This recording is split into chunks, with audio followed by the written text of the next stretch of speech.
Justices of the Appeals Court, now sitting at Boston, within and for the Commonwealth, draw near, give your attendance, and you shall be heard. God save the Commonwealth of Massachusetts. Court is open. Please be seated. Good morning, everyone, and welcome to the Friday, April 3rd sitting of the Massachusetts Appeals Court.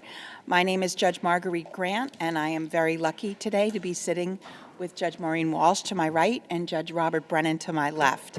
Many of the lawyers who are appearing today are experienced lawyers, but I will explain briefly.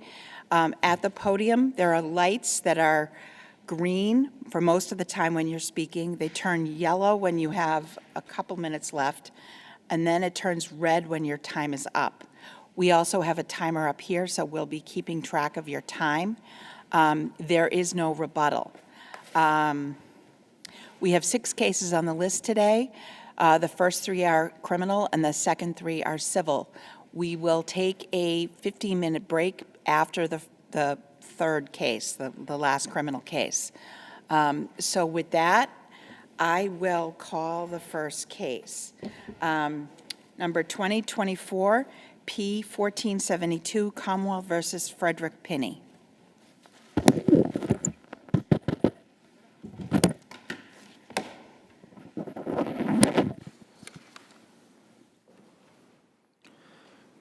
Good morning, Your Honors. May it please the Court.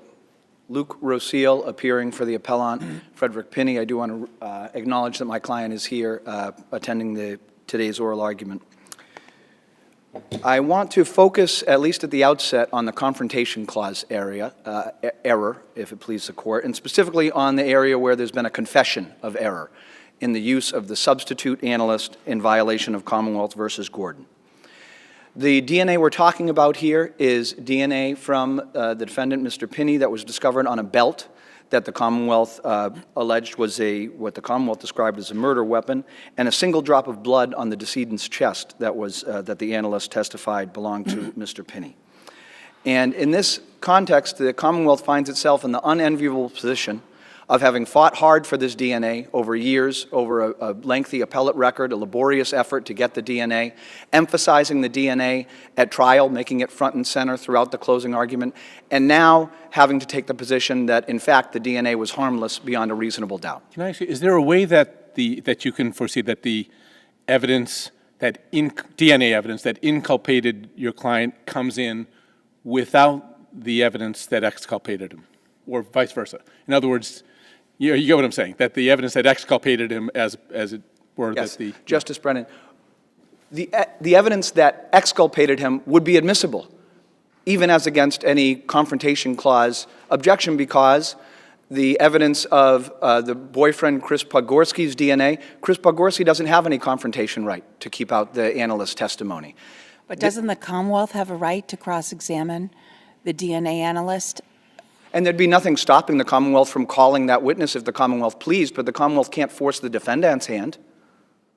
It's interesting, that occurred to me, because Gordon is based on the Confrontation Clause, right? That's and right. Your client has confrontation rights, But once the Commonwealth DA does not. So theoretically, right, you could put in the evidence that points to the other guy, DNA evidence, but object successfully to the DNA evidence that points toward your client. And I certainly would anticipate there might be practical.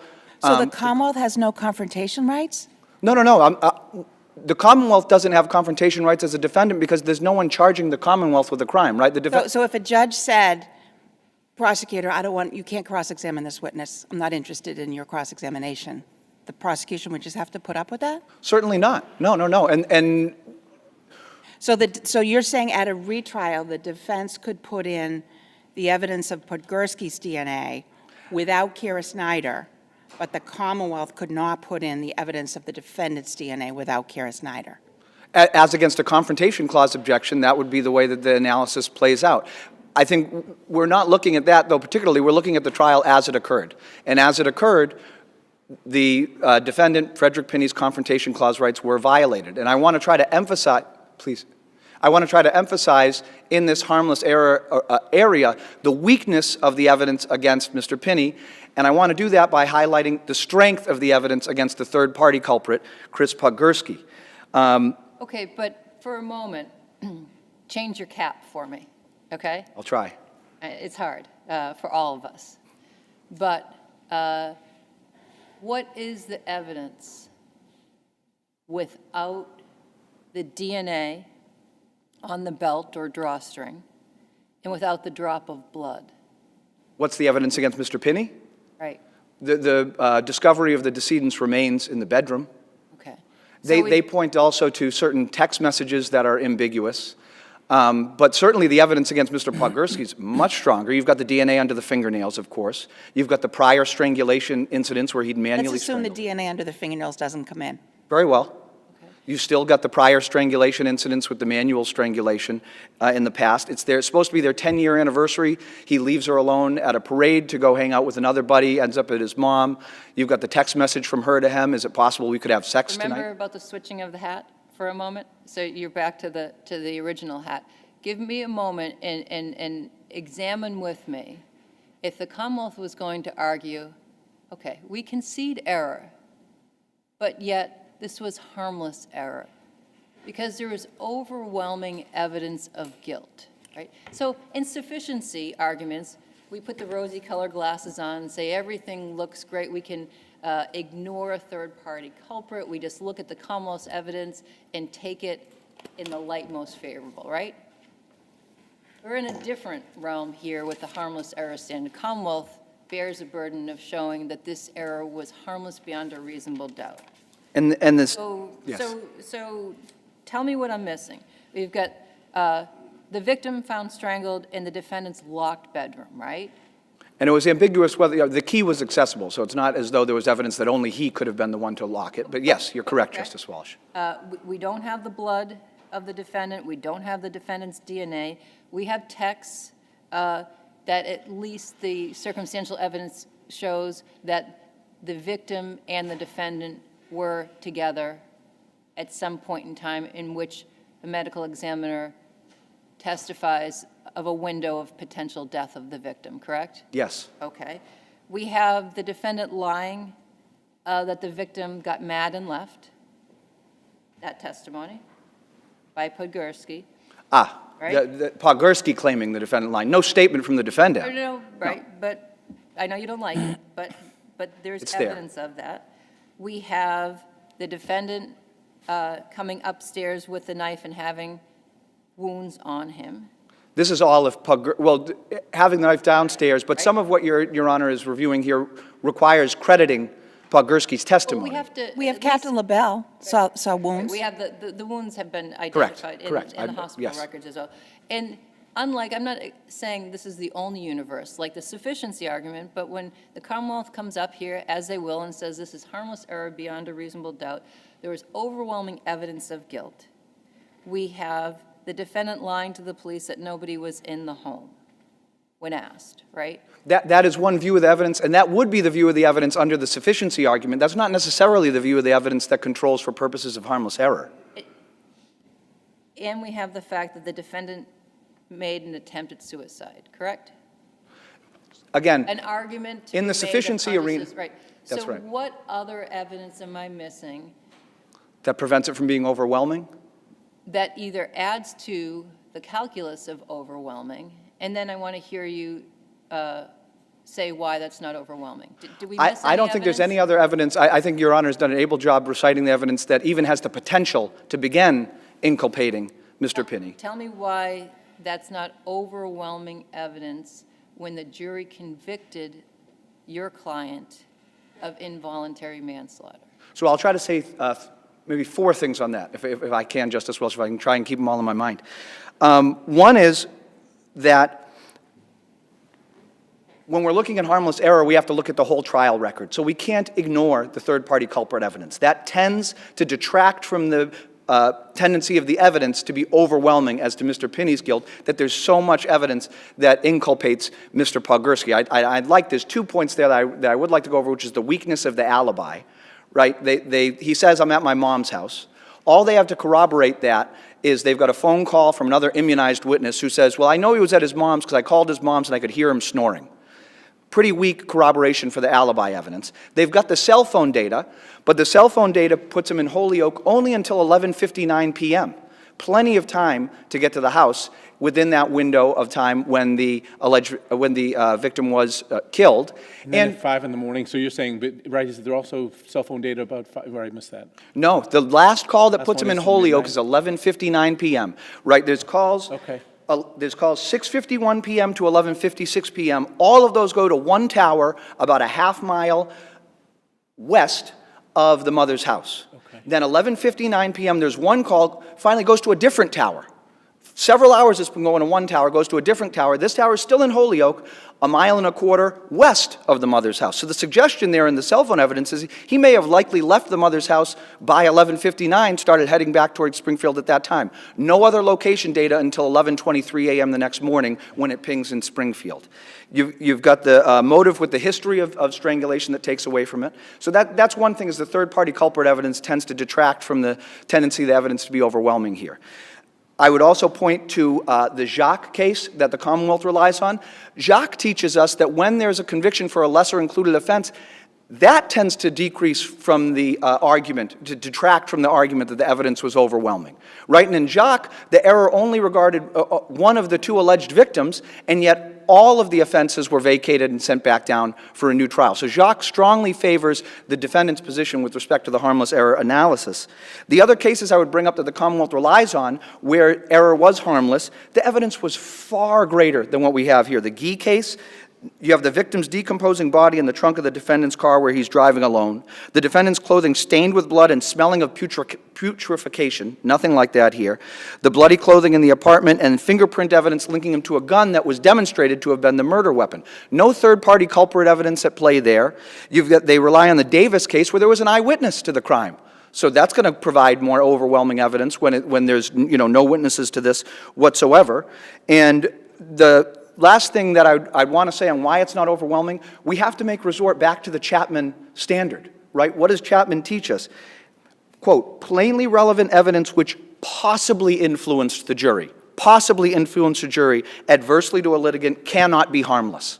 That's the standard we're dealing with. So I'm not saying the DNA evidence against my client was overwhelming, far from it, but the Commonwealth had very little else to go on. And the first... Sorry. Maybe I'm looking at this, I don't know if I'm looking at this the same way as Judge Walsh or if I'm looking at it right. Let's assume we agree with you that this needs to have a new trial and it's remanded for a new trial on involuntary manslaughter. And Kira Snyder is still not available, so no DNA comes in. Would this be an overwhelming case of involuntary manslaughter? On this exact same evidence? Certainly not. Not with all the third-party culprit evidence against the immunized boyfriend. That really detracts from the tendency of the evidence to overwhelm a jury about my client's guilt. That is, even if you don't have the DNA, which we would have the DNA under the fingernails, they have the DNA sample. They could get another... Your argument assumes that the defense could put in the DNA without Kira Snyder, but the Commonwealth couldn't. My argument is not looking forward to a hypothetical trial that could happen, and that is an issue, Justice Grant, and I don't mean to discount that, but I think my argument is focusing on what happened at trial. The Commonwealth has these DNA samples. They could always have another analyst test them and have that analyst come in and testify to the actual work they did, rather than having a substitute come in and give testimony that depends on the truth of the actual testing. But I think the point here is, we all agree Mr. Pinney's confrontation rights were violated by the testimony that was used to bring his DNA in this trial. So in looking at the evidentiary record that was produced at the trial and assessing whether or not it was harmless beyond a reasonable doubt, you take out the DNA evidence that violated the Confrontation Clause error, and you've got the rest of the trial record to peruse. Justice Grant, though, brings up such a great question that I want to just see what you think of it. Just pretend for a moment. No DNA was ever taken. None. Okay? Is this case an overwhelming case of guilt for involuntary manslaughter? It's the same question, just a little different. Let's pretend no DNA. No, it's not. And the reasons I would give are the third-party culprit evidence, and then we also get into... So not to keep interrupting you, as I understand your argument, though, it is that without DNA pointing in either direction, then these two people could be equally culpable based on the evidence that remains, or even more, even if they're not, or the third party, in your view, is likely more culpable, at least on the evidence that could be presented. That's right, or at least equally, and even if they're not equally, we're not talking about we're them not needing to talking be an beyond equal pose. We're talking about harmless beyond a reasonable doubt. What about, how do we know the jury didn't consider wanton or reckless conduct by failure to act?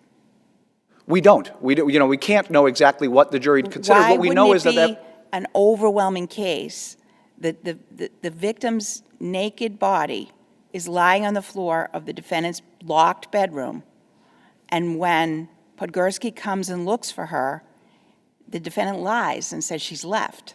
The defendant is the last person to contact her with the text message talking about cocaine. what we get back to is the need for that plus factor when it comes to drug overdose, involuntary manslaughter cases. And I've done my best, I think, that I can do in trying to argue that in the brief. If I may beg the Court's indulgence in the last 40 seconds here, I do want to just very, very briefly speak to the Fourth Amendment issue with the DNA, because I think it's vitally important with the Carvajal case that this Court recognize that Carvajal is distinguishable, both because the November 2018 memorandum explicitly relies on the illegal DNA in asking for the substitute sample, but also because of the flagrant police misconduct in this case. It's established that detaining without probable cause and extracting unwarned statements was a pattern of flagrant misconduct that was exhibited in this case, plus they illegally took the DNA. And so if the flagrant police misconduct makes no difference under the new case law, under, Carvajal, if it makes no difference under Carvajal, the Fourth Amendment is largely, if I may just finish this point, is largely a dead letter with respect to the most intimate evidence that we have, our DNA. DNA is completely durable. You can't destroy your DNA while you're alive.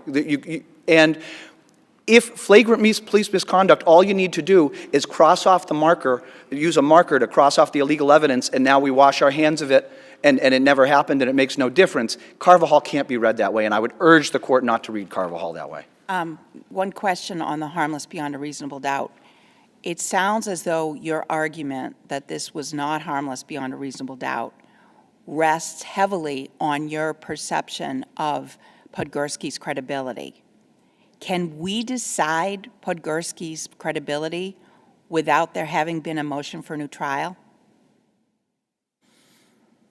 I think this Court is obligated to look at the whole trial record to determine whether or not the DNA may possibly have had any effect. And in so doing, I don't think the Court can assume that the jury would have credited Podgorski's testimony. I don't think the Court can assume that the jury would have discredited either. It has to be a holistic view. And so it's not... So it's almost like we'd be performing 33E review?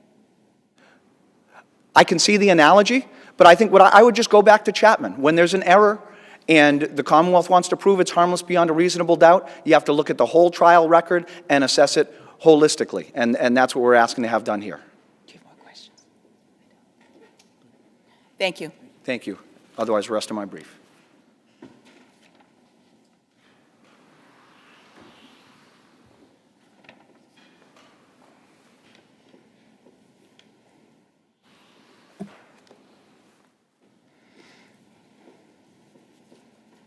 Good morning, and may it please the Court. Assistant District Attorney William Joyce on behalf of the Commonwealth. I'd just like to take the opportunity at the start to acknowledge the family members of the victim who are watching the stream this morning. I would actually like to start with a question you asked Justice Walsh of what other evidence, overwhelming evidence, are you missing? I would like to point out a few additional things that counsel didn't touch on. What did I miss? Well, I would point to, for start, the 911 call made by Mr. Podgorski, specifically just the raw emotion that you can hear in that voice and that the jury could hear in assessing his credibility and whether he's making these statements up when he made them. I would also like to just point out a few additional things regarding the timing of where he was and corroboration.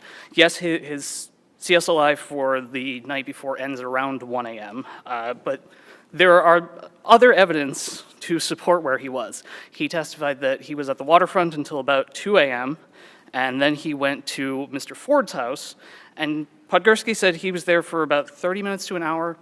Mr. Ford gives a little bit of a shorter time frame, but he still largely corroborates that that was somewhere between 1 and 2 a.m. that Mr. Podgorski showed up. And we know from the testimony of the EMT that Ms. Moore's body was in full rigor mortis when they arrived. Based upon that timing and the testimony of the ME, that usually takes somewhere between 8 to 12 hours, depending on some variables. That means we're looking at a window of about 1 a.m. to 5 a.m. So, sorry to do this to you, but No, certainly, that's why we're here. if you extract the DNA from this case, all of it, just for simplicity, you're the trial prosecutor. Do you go into trial thinking, I got the strongest case? I mean, we're not just going over the hurdle, we're going way over the hurdle for overwhelming evidence of guilt, right? This is where the tables have turned on the Commonwealth, not because of the Commonwealth made any errors, just that the law changed. Correct. Right? So I'm not attributing fault, it's just the law Things happen. has changed. And so now you've got to convince, in a case where you have no eyewitness to the crime, and it's based upon circumstantial evidence, you have no confession, right? And you have a witness who has a history of domestic violence and at least one admission to strangulation, right? Correct. Okay. And so when I hear that, having done this type of work for some time, doesn't sound overwhelming to me. I mean, just generally, when we look at the whole trial transcript, like without the DNA, I would it's a tend to agree, Your dogfight. Honor. It seems like a dogfight. I'm not saying that you can't prove it beyond a reasonable doubt. You have with the DNA. But extract the DNA for a moment, and it seems like this is a battle of who done it. And the jury's going to make credibility determinations and all the rest, but as an appellate court, we've got to put down that there is overwhelming evidence of guilt that Mr. Pinney committed involuntary manslaughter. Well, to that I'd say, I'm sorry, I cut you off.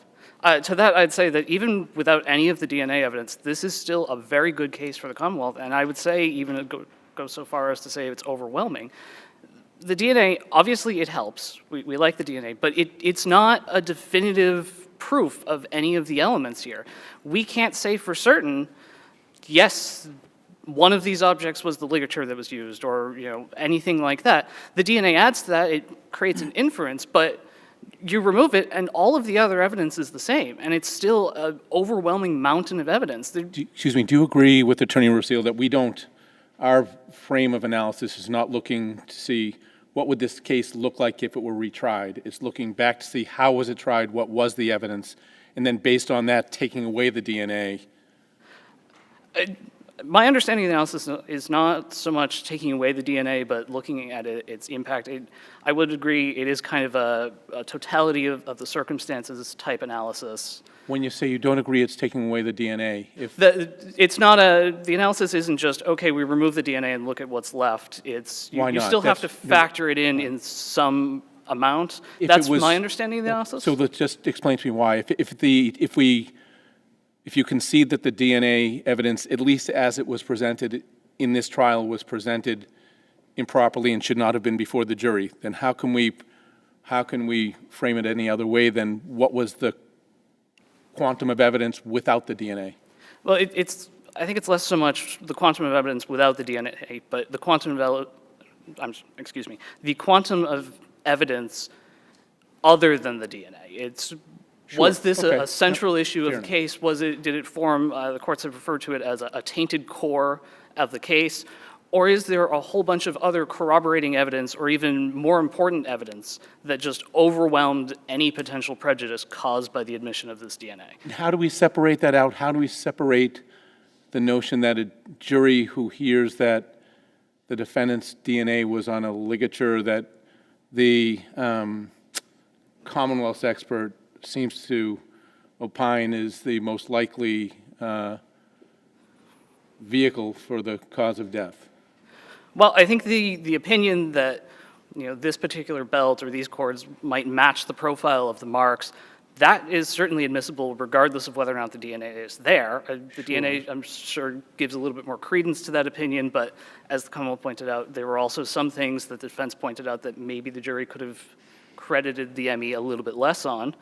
I will also point out that just overall, this is an identity case, but it's between two suspects. You have either the defendant or Mr. Podgorski. And the weight of the evidence suggests that it was not Mr. Podgorski. So by process of elimination, it had to be the defendant. I'll point to Can you identify the weight of the evidence, and in doing so, can you just explain whether the weight of the evidence requires us to credit Mr. Podgorski? I'm not certain if the court can do its own analysis of credibility, Right, or that's why I asked the question. I'm uncertain. I would think that would be the would think not, proper. but- I would think that would be the proper kind of evaluated a little bit, but Okay. I apologize, Your Honor. I'm uncertain exactly of the standard. But doesn't that argument cut against you when it's a whodunit between two possible people, and the evidence was that there is a belt? And correct me if I'm wrong, it not only had the defendant's DNA, but it also had the victim's DNA That's on correct. it, correct? Correct. I will also point So- out, oh, I'm sorry, No, so doesn't that cut against that argument of, was this piece of evidence harmless beyond a reasonable doubt when you've got DNA of the victim and the defendant on what the Commonwealth claims was what was used to cause a strangulation? correct. I'm having a hard time understanding how that doesn't then make it even more harmful and prejudicial and central to the case. Well, the answer there, Your Honor, is, as was pointed out during the trial, our theory is that was the ligature, but we could not definitively say when that DNA got on there. Additionally, there was evidence of contamination when the Springfield police collected the belts and the cords from Mr. Pinney's dresser drawer. They just put them all together in one bag. So there was... That was their argument. That wasn't your argument. I mean, Well, right? So when we were look very back at the forthcoming about that. Trial record, we look at even your closing argument, the Commonwealth's closing argument, and the importance that DNA played in obtaining a conviction. Well, I'm actually glad Your Honor brought up closing arguments. I would like to point out that, yes, obviously the DNA was discussed by both sides during closing arguments, but I'll point to the fact that both sides had approximately an hour for their closing arguments, and the discussion of the DNA, at least from the Commonwealth side, is about 5 pages. The other 25 pages, the other bulk of the time spent arguing to the jury, was focusing on all of the other evidence, and specifically why the jury should believe Mr. Podgorski when he said he wasn't there at the time, he came in, he encountered all of this, and why his version of events was believable. And that's what I'd say. Obviously, this plays a factor, but the amount of evidence that was just present, even removing the DNA, even looking at how much did it affect, it's hard to see, and I understand this is a very uphill battle for the Commonwealth here, but given the nature of this case, the evidence was just overwhelming. Do you agree that the window after, I think it's 1 o'clock or thereabouts in the morning? About 1 to 5 a.m. 1 to 5 a.m., but do you agree that the, with respect to Mr. Podgorski, there's no evidence, there's no objective evidence as to where he would have been? When I say objective, I'm talking about cell phone tower evidence, data that doesn't rely on other witnesses' testimony, like snoring.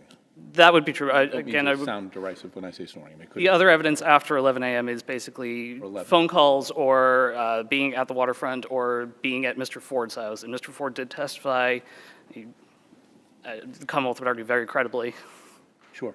But 1 to 5, there's no, there's no evidence of, other than Mr. Podgorski saying that he was at his mom's home, right? Correct. He had been up late at night partying. This was the Holyoke St. Patrick's Day And just parade. again, just to pick you up on that, when you say he testified and the Commonwealth would argue very credibly, and I may Mr. be Ford, I'm sorry if that wasn't. No, is that something that we can do?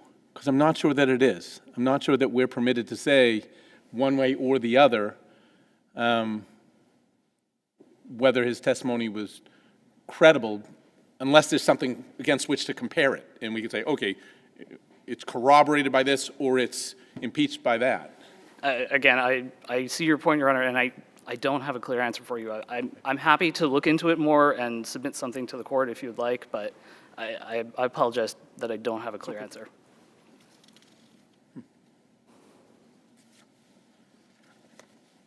I may have just one moment. Can we infer anything from the fact that the jury did not convict the defendant of murder? Any finding that they made about the DNA? I don't know that we can infer anything regarding the DNA. I think that, this is my opinion, I think this is more just the circumstances of the case of we have no evidence of what exactly happened in that bedroom.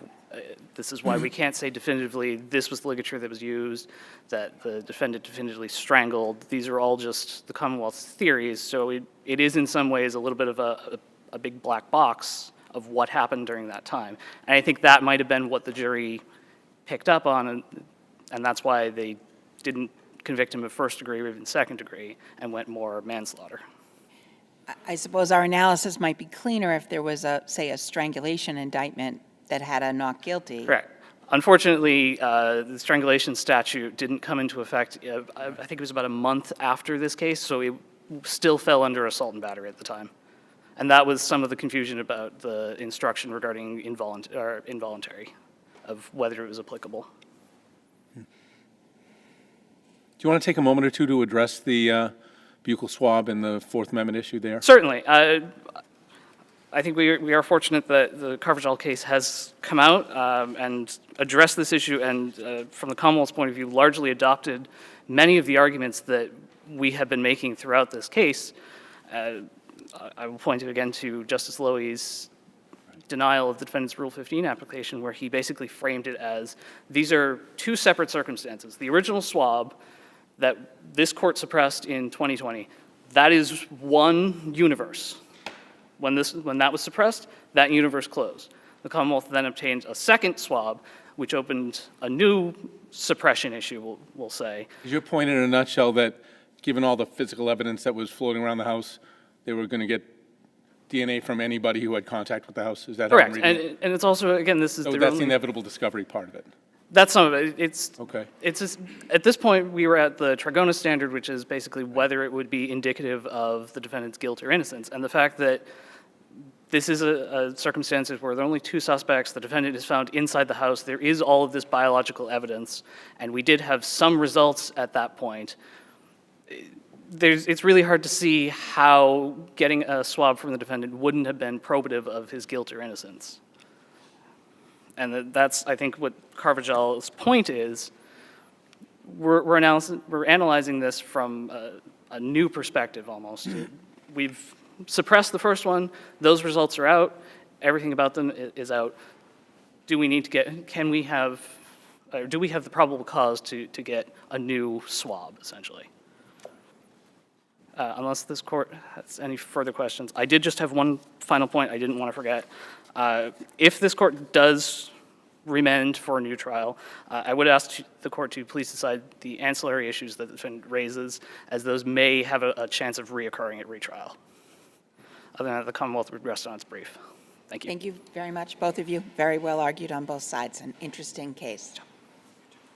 Okay, our next case is number 2025 P642, Commonwealth versus Francis Arbolay.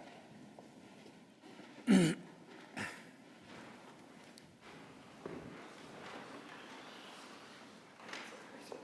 worry about it.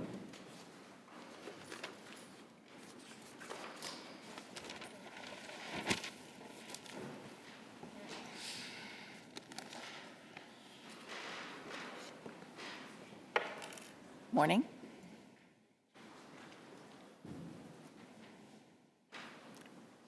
Technical difficulties. Always like to see well-mannered attorneys. Mr. O'Seal, thank you.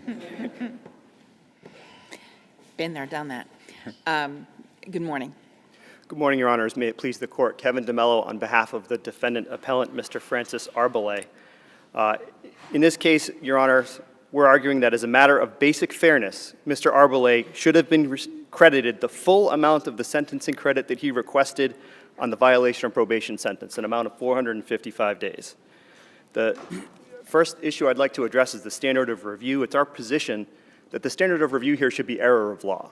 I know the Commonwealth raised that this was a nunc-pro-tunc request, which is a discretionary request, but the judge quickly said, I'm not inclined to do that, and then he started analyzing this as a matter of law. Can I jump to the math part of it? So as I get it, he got a 7 to 9, a 3 to 5, a 3 to 5, a 4 to 5, and a 5 to 7, all concurrent with each other, right? Correct.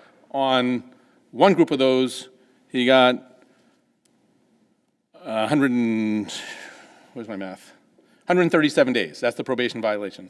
On the other one, he got 318 days. Correct. You add that up, and it comes out to the exact amount of time he was held from the moment he was arraigned in the district court and held on a 58A until the day that he was found in violation and sentenced. Correct. What's wrong with that? What's wrong with that? How much more should he get? What's wrong with that is it results in 318 of those days being served essentially as dead time because they're credited against the shorter sentence. So he doesn't get the benefit of that credit. You get 500, what's my math here?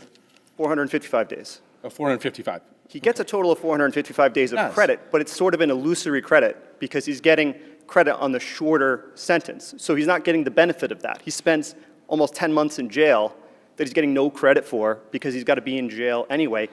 And what I would analogize this to is the Murphy case. Yeah. And the Murphy case involves a defendant who was sentenced, or actually who was held on 2 completely different charges. And then he asked for credit on the time held prior to being convicted of those charges. Hold that thought a second, though, because again, had he just been sentenced on the violation of probation, he would not have gotten the 318 days. I mean, he got 318 days one way, however you shave it, however you cut it, no? I don't think that's correct. I think if he were only sentenced on the violation of probation and there was, like the underlying case was dismissed, for example, I think he would have had the opportunity to come back and say, hey, I spent 318 days in jail, I got no credit for it. Okay. In fact, that would probably be a better case than this case. All right. But it's the same principle. And the principle is he's serving time for which he's getting no credit. Do we know No, whether but part of, one last question, do we know whether part of that time that he was, from the time that he was charged in the district court and held on 58A, whether he was still serving a sentence on the parole violation? He was not.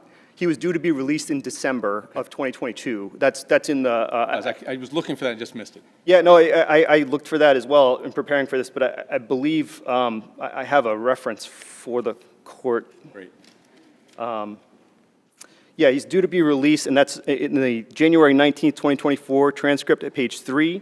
And also, if you look at the impounded record appendix on page 6, they both reference that he's supposed to be released December of 2022. So he's going to be released just at the same time that they bring these new charges. Okay. And I think that's an important thing to consider because, you know, they bring these new charges, he's held on the new charges. And now you've got the probation department, and they've got this impounded police report they can't get a hold of. They don't know what to do with it. And they sit on it for like 8 months. And I think the reason they do that is because they know, well, he's being held anyway. This isn't a priority. I'm going to go do other stuff. And that's kind of where the injustice happens here, because it's a little bit like bureaucratic negligence. You know, if they had right away done the violation of probation, there'd be no question on this case that he'd be entitled to it, because he's being held on both. The only reason he's not entitled to it is because the Commonwealth, the probation department, failed to bring this forward. But you better believe if he was released on the new charges, probation department would have gotten off their butt and they would have immediately filed a violation of probation because they would have wanted to make sure that he was being held. If he then got it, but then if he got it, right, because it went to the beginning, he wouldn't get it on the sentence he got on the soliciting the murder, the plea. Absolutely, absolutely, and he was well aware of that. And he made that request at the time of the sentence for the violation of probation hearing. Okay. It was actually discussed by the judge. He said, well, Judge Wren says, hey, Right. he can't get the credit if he gets it here. And the defense attorney said, yeah, we know, we want it here. And I think there's a pretty good reason for that, strategically, and the reason was they thought that the subsequent case was not very strong. And So why did he plead guilty then? Is there anything in the record as to why he pled guilty? And why, took not the record that you guys have, Right. but I don't know if you guys went Right. and listened to the FTR of the new sentencing hearing, but the Commonwealth invited the court to do that in its brief. But in that sentencing hearing, they talk about why he pleads guilty to that sentence. And basically, it's because the Commonwealth says, hey, we'll give it to you consecutive if you plea now. But if you don't plea, we're going to go, I'm sorry, concurrent, Right. concurrent. But if you don't, we're going to ask for a consecutive. And by the way, this is a potential 20-year sentence. Yep. So, I mean, they give him less time concurrent. There's really, even if he's not guilty, At it's that pretty time, hard to say no to right, that kind of a At that time, he deal. knew about the credit already, right? Isn't that part of the calculus that all defendants and probationers go into when they're trying to figure out, I got this case here and that case there, and how am I going to package them, and can I get credit here, and where's it going, and should I plead, all that? Well, I think that's an important thing to think about because Right. credit was not discussed at all at that sentencing hearing. In fact, I brought this in my, my reply brief. I had to call the court and say, hey, the docket doesn't show credit for anything here, like what happened to this credit? And it was only after I did that that suddenly the docket gets updated, oh yeah, he's getting credit for 318 days. Because it was never addressed. Because it was always my client's intention and belief he should have gotten this on the violation of probation proceeding. And so his plan was to appeal. He did file an appeal, and here we are discussing it. And it's our position, again, you know, If his plan was appeal, why didn't he do a conditional plea? Because that, it seems to me, would take away the mootness issue, which seems to me is a bit of a stumbling block for you, right? He could have done a conditional plea. No? I mean, I suppose he could have, Your Honor, and maybe that just wasn't an option that was presented to him. I don't know. I get the case the way I get the case. No, I get it. I'm not, you did a really terrific job with it, I will say, But I think you also have to step back and look at this. Like the case law talks about, you have to look at these sentencing credit issues through the lens of fundamental fairness. Fundamental fairness here, look at it. He's got almost a year that he's spending in prison that gets credited to a shorter sentence that's meant to be consecutive with another sentence that's a longer sentence. So he effectively doesn't get any credit. You said consecutive, it meant to be consecutive. I keep saying that. I apologize. They're supposed to be concurrent. At the sentencing hearing for the subsequent underlying criminal charge, they talk about it. It's supposed to be a concurrent sentence with the time that he's already serving. So how does that affect his rap date? That's, I guess, how did it negatively affect his rap date or his parole date?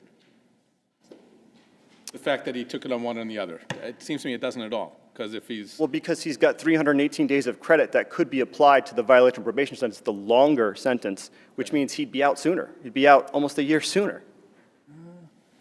I don't think that's how it works, but I'm going to think about that. Well, you got 7 to 9 years on the violation of probation sentence, and then you got 5 to 7 on the subsequent sentence. Yeah.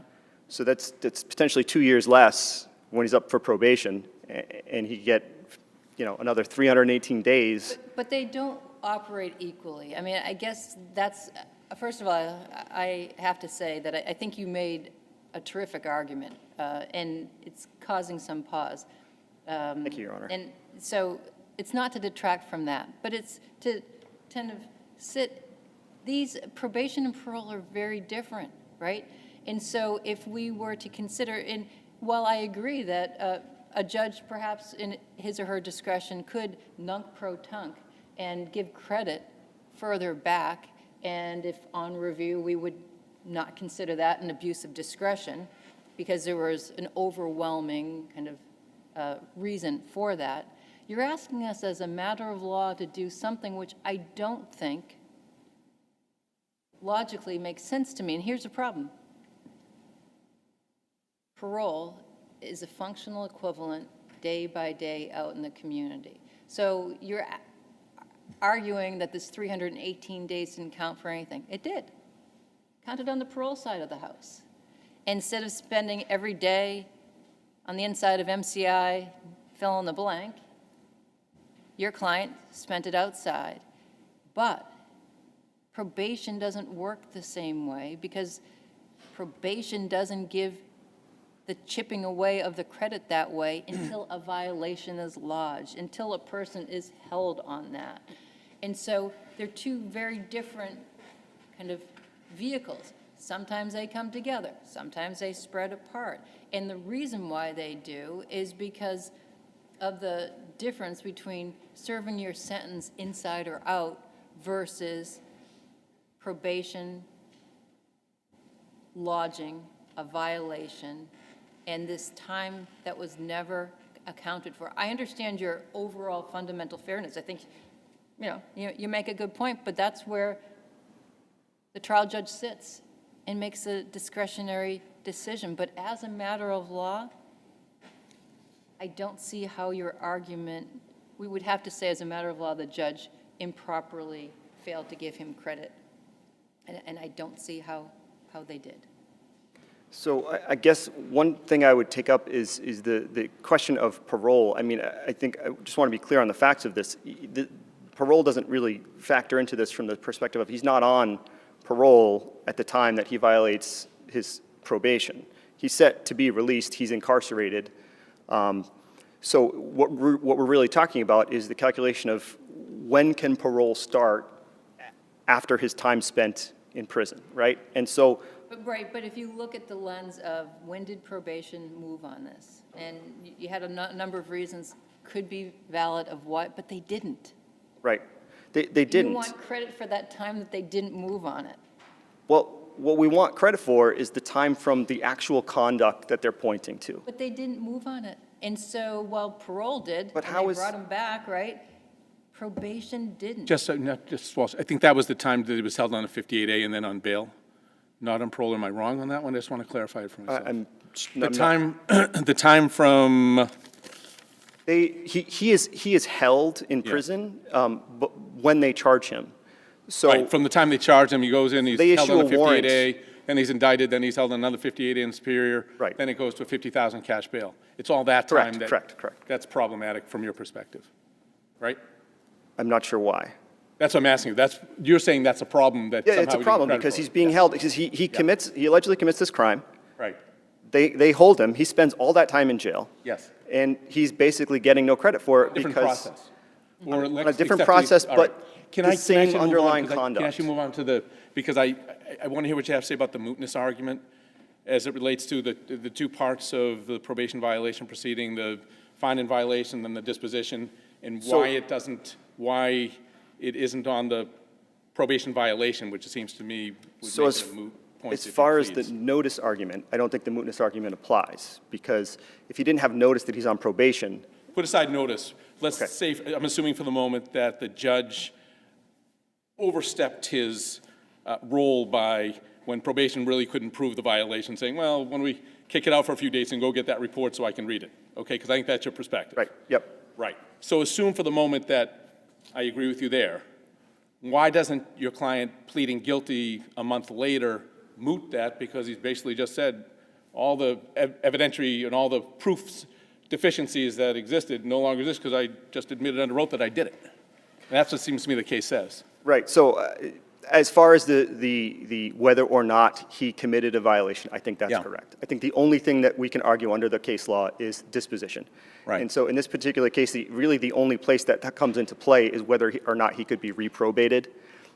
Whether or not he can be reprobated, the judge can consider the evidence that was before him in the violation probation proceeding. Do you disagree that once the judge finds a probation violation, then the judge isn't necessarily relying on the probation's ability to prove? The judge has all the discretion in the world to say, wait, before I sentence, I want A, B, C, and D. Go get his record. Does he have an out-of-state record? Can you give me the reports on those cases? Even if probation, which had an obligation on the fine and violation side of it to prove, now at that point, isn't it up to the judge to do what they want on that? I'm not sure, because I don't remember reading about any of that side of it in the case law when it gets to that point. I actually don't know if the judge was able to sit there and say, I mean, it seems to me a judge during sentencing isn't supposed to be saying, hey, I want more information from you, prosecutor. Really? Go out and get me more information. So, for example, if the person's been convicted or here found in violation, and probation hands the judge the Massachusetts record, you don't think the judge has the discretion, the authority, and perhaps the obligation to say, hey, is there an out-of-state record, for example? Is this it, or is it, did you run a triple I? And is that an abuse of discretion? The problem with it is this. The problem with it is it looks an awful lot like the judge is trying to help out the prosecutor, or it could look an awful lot like the judge is trying to help out the prosecution. Or technically the probation department, but. Or the probation department. Fair enough. Right. So it sort of creates this appearance of partiality. The judge is saying, hey, get me more inculpating evidence. Get me more stuff that I can base a harsher sentence on. Now, that might not be the case. He might be asking for evidence that is exculpatory So or again, assuming that helps that's him. correct, that goes to the violation side of it, right? Which falls under the, if you plead guilty, it's now moot, seems to me. Well, it could go to the severity of the sentence. Okay. You know, the sentence that he imposes. Any further questions? Thank you very much. I'll rest on the briefs. Thank you, Your Honors.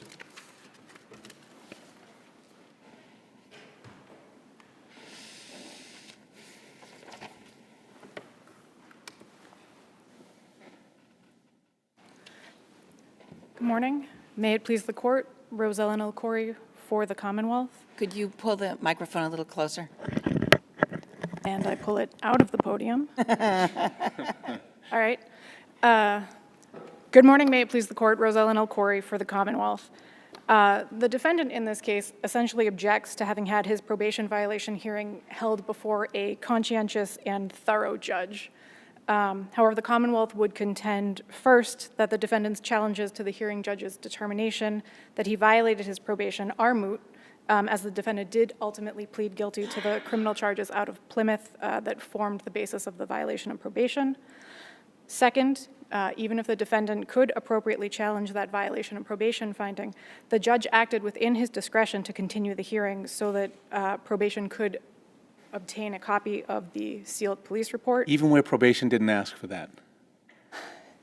Yes, it is a discretionary matter. Probation didn't ask for the continuance, but probation did indicate we had made this attempt, even saying part of the reason we delayed in issuing this violation of probation, we weren't sure we could proceed with a case without a police report. So I think what this case does illustrate is the difficulties, I would say, faced by probation officers who aren't as familiar with the maneuvering of the courts as a prosecutor for the Commonwealth would be, who they said we tried Okay, through assume that for the several. moment. Do you think it's up to the judge to fill that gap? If you have an inexperienced, and I don't know if it's experienced or inexperienced probation officer, but if it's a probation officer who doesn't get the grand jury minutes, or who does not seek to unimpound the police report, or doesn't find the ADA to get an affidavit that's actually on point instead of just conclusory, you think it's up to the judge at that point to fill in the evidentiary gaps? Because I agree that the probation department technically hadn't rested, and they hadn't closed it. On the other hand, they'd given the judge everything that they had. Yes. Right. I would not say that the judge was filling in the gaps. The judge issued an order so that the probation department could obtain the report. Probation and to the me, Commonwealth if probation had asked for that, I don't think I'd have this conversation with you. we probably wouldn't be here arguing this issue Right. if probation So that's, had, I guess, my question is really trying to talk about the role of the judge in this sort of a hearing, whether the judge has become an advocate in this, and again, as I alluded to before, I think it's very different once you get to the found in violation and what's the disposition portion of the program. But this first part, I'm having a little trouble, and I do agree as a conscientious judge, and I do agree the judge is trying to get all the information that the judge can get in this situation. I'm just having a little trouble with, it is still, although it's still adversarial technically. So the Commonwealth's best case on that issue is unfortunately an unpublished decision. It's Commonwealth v. Wiles, which is 95 Mass App Court 1124, a 2019 case, and I actually do have hard copies that I can leave for the court before I leave today, if that would be helpful. Wiles with an I or a Y? Or? Wiles, I'm sorry. It's okay. In that case, the judge issued a continuance because probation actually failed to summon the victim witness that they wanted to be available to testify at the initial hearing. And the court did find that it ended up not being grounds for overturning the probation violation finding. I would say that this is analogous to that, but I would put probation in a little bit stronger position here because they did do everything, sort of that they expected to work through their usual channels. I would argue it's more an issue of sophistication in terms of their complete understanding of how to obtain a sealed police report from another county's court, more than anything, more than any lack of diligence on their part. Yeah, they testify, I think it's page 8 of the January 19th transcript, that they tried to obtain it from several sources, which to me indicates that they went through what they would view as multiple channels. Did they take that step and come to the court and say, we need an order? No, they did not. But I don't think, again, this was a lack of diligence on their part. I don't think, and I honestly think, if you read the transcript, it seems to me pretty clear that probation was under the impression that they couldn't ask for a continuance at that point. Like, this was just, they were up against the deadline. This was, you know, they had to just proceed with what they had. And through, you know, presenting that evidence, and this is, Judge Wren was not the judge who heard the hearing. I believe it was November 13th that the initial hearing occurred, and it was in front of Judge Kenton Walker, who said, you know, if you need a motion from the court to come back and get that order. So this is sort of Judge Wren's first appearance on the scene, is my recollection of the record. So he's sort of, I think, playing sort of a dual role at this moment. He, you know, it's that first part of scheduling things quickly, but, you know, he's also sort of getting up to speed on what has been done previously in this case. If there are no further questions, the Commonwealth is happy thank to you very rest on its much. filings. Thank you so much. Very well argued on both sides. Our third case is 2025 P-118, Commonwealth versus Jonathan Arce. If counsel can correct my pronunciation.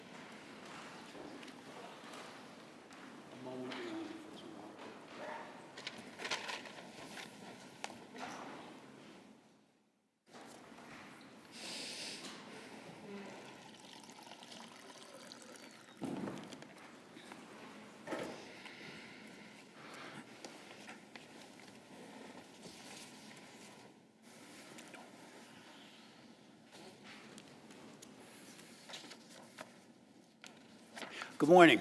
May it please the court. Peter Brewer from Great Barrington, representing Mr. Arce. Makes sense to me to start, and I saw that our last case related a little bit to some issues, but it makes sense to me for this case to start with the steps of a violation hearing.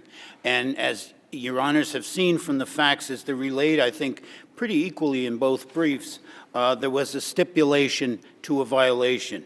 I want to be clear, though, to the extent that the Commonwealth's brief implies that there was a stipulation to this additional activity of concern, that is not accurate. The notice of the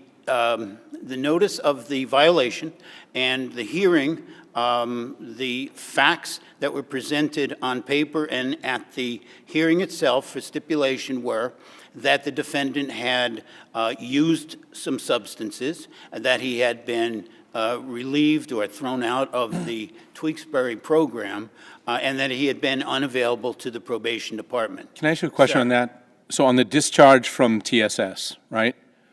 If the reason was he missed a single meeting and they just threw him out because he missed a meeting, do you think that's fair game for your client's then attorney to argue, well, it's kind of de minimis? Geez, don't you think I want to consider that and what the disposition is? It would be fair game for a violation. I mean, what I've seen in my trial No, on the practice- disposition. So say the judge, it's an admission to the violation, and one of the reasons is discharge from Tewksbury TSS, right? And so, okay, found in violation, what do you have to say? And the probationer's attorney stands up and says, well, Judge, you literally missed one meeting. That's what the reason for the discharge was. You think that's not appropriate?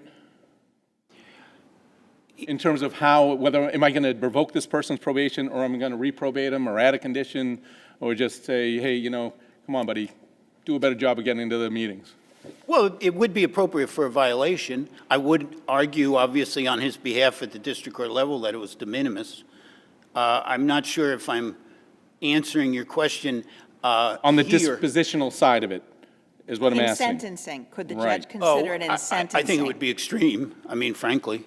If the disposition were the same as this judge, which was to fully revoke and to enter an 18-month sentence.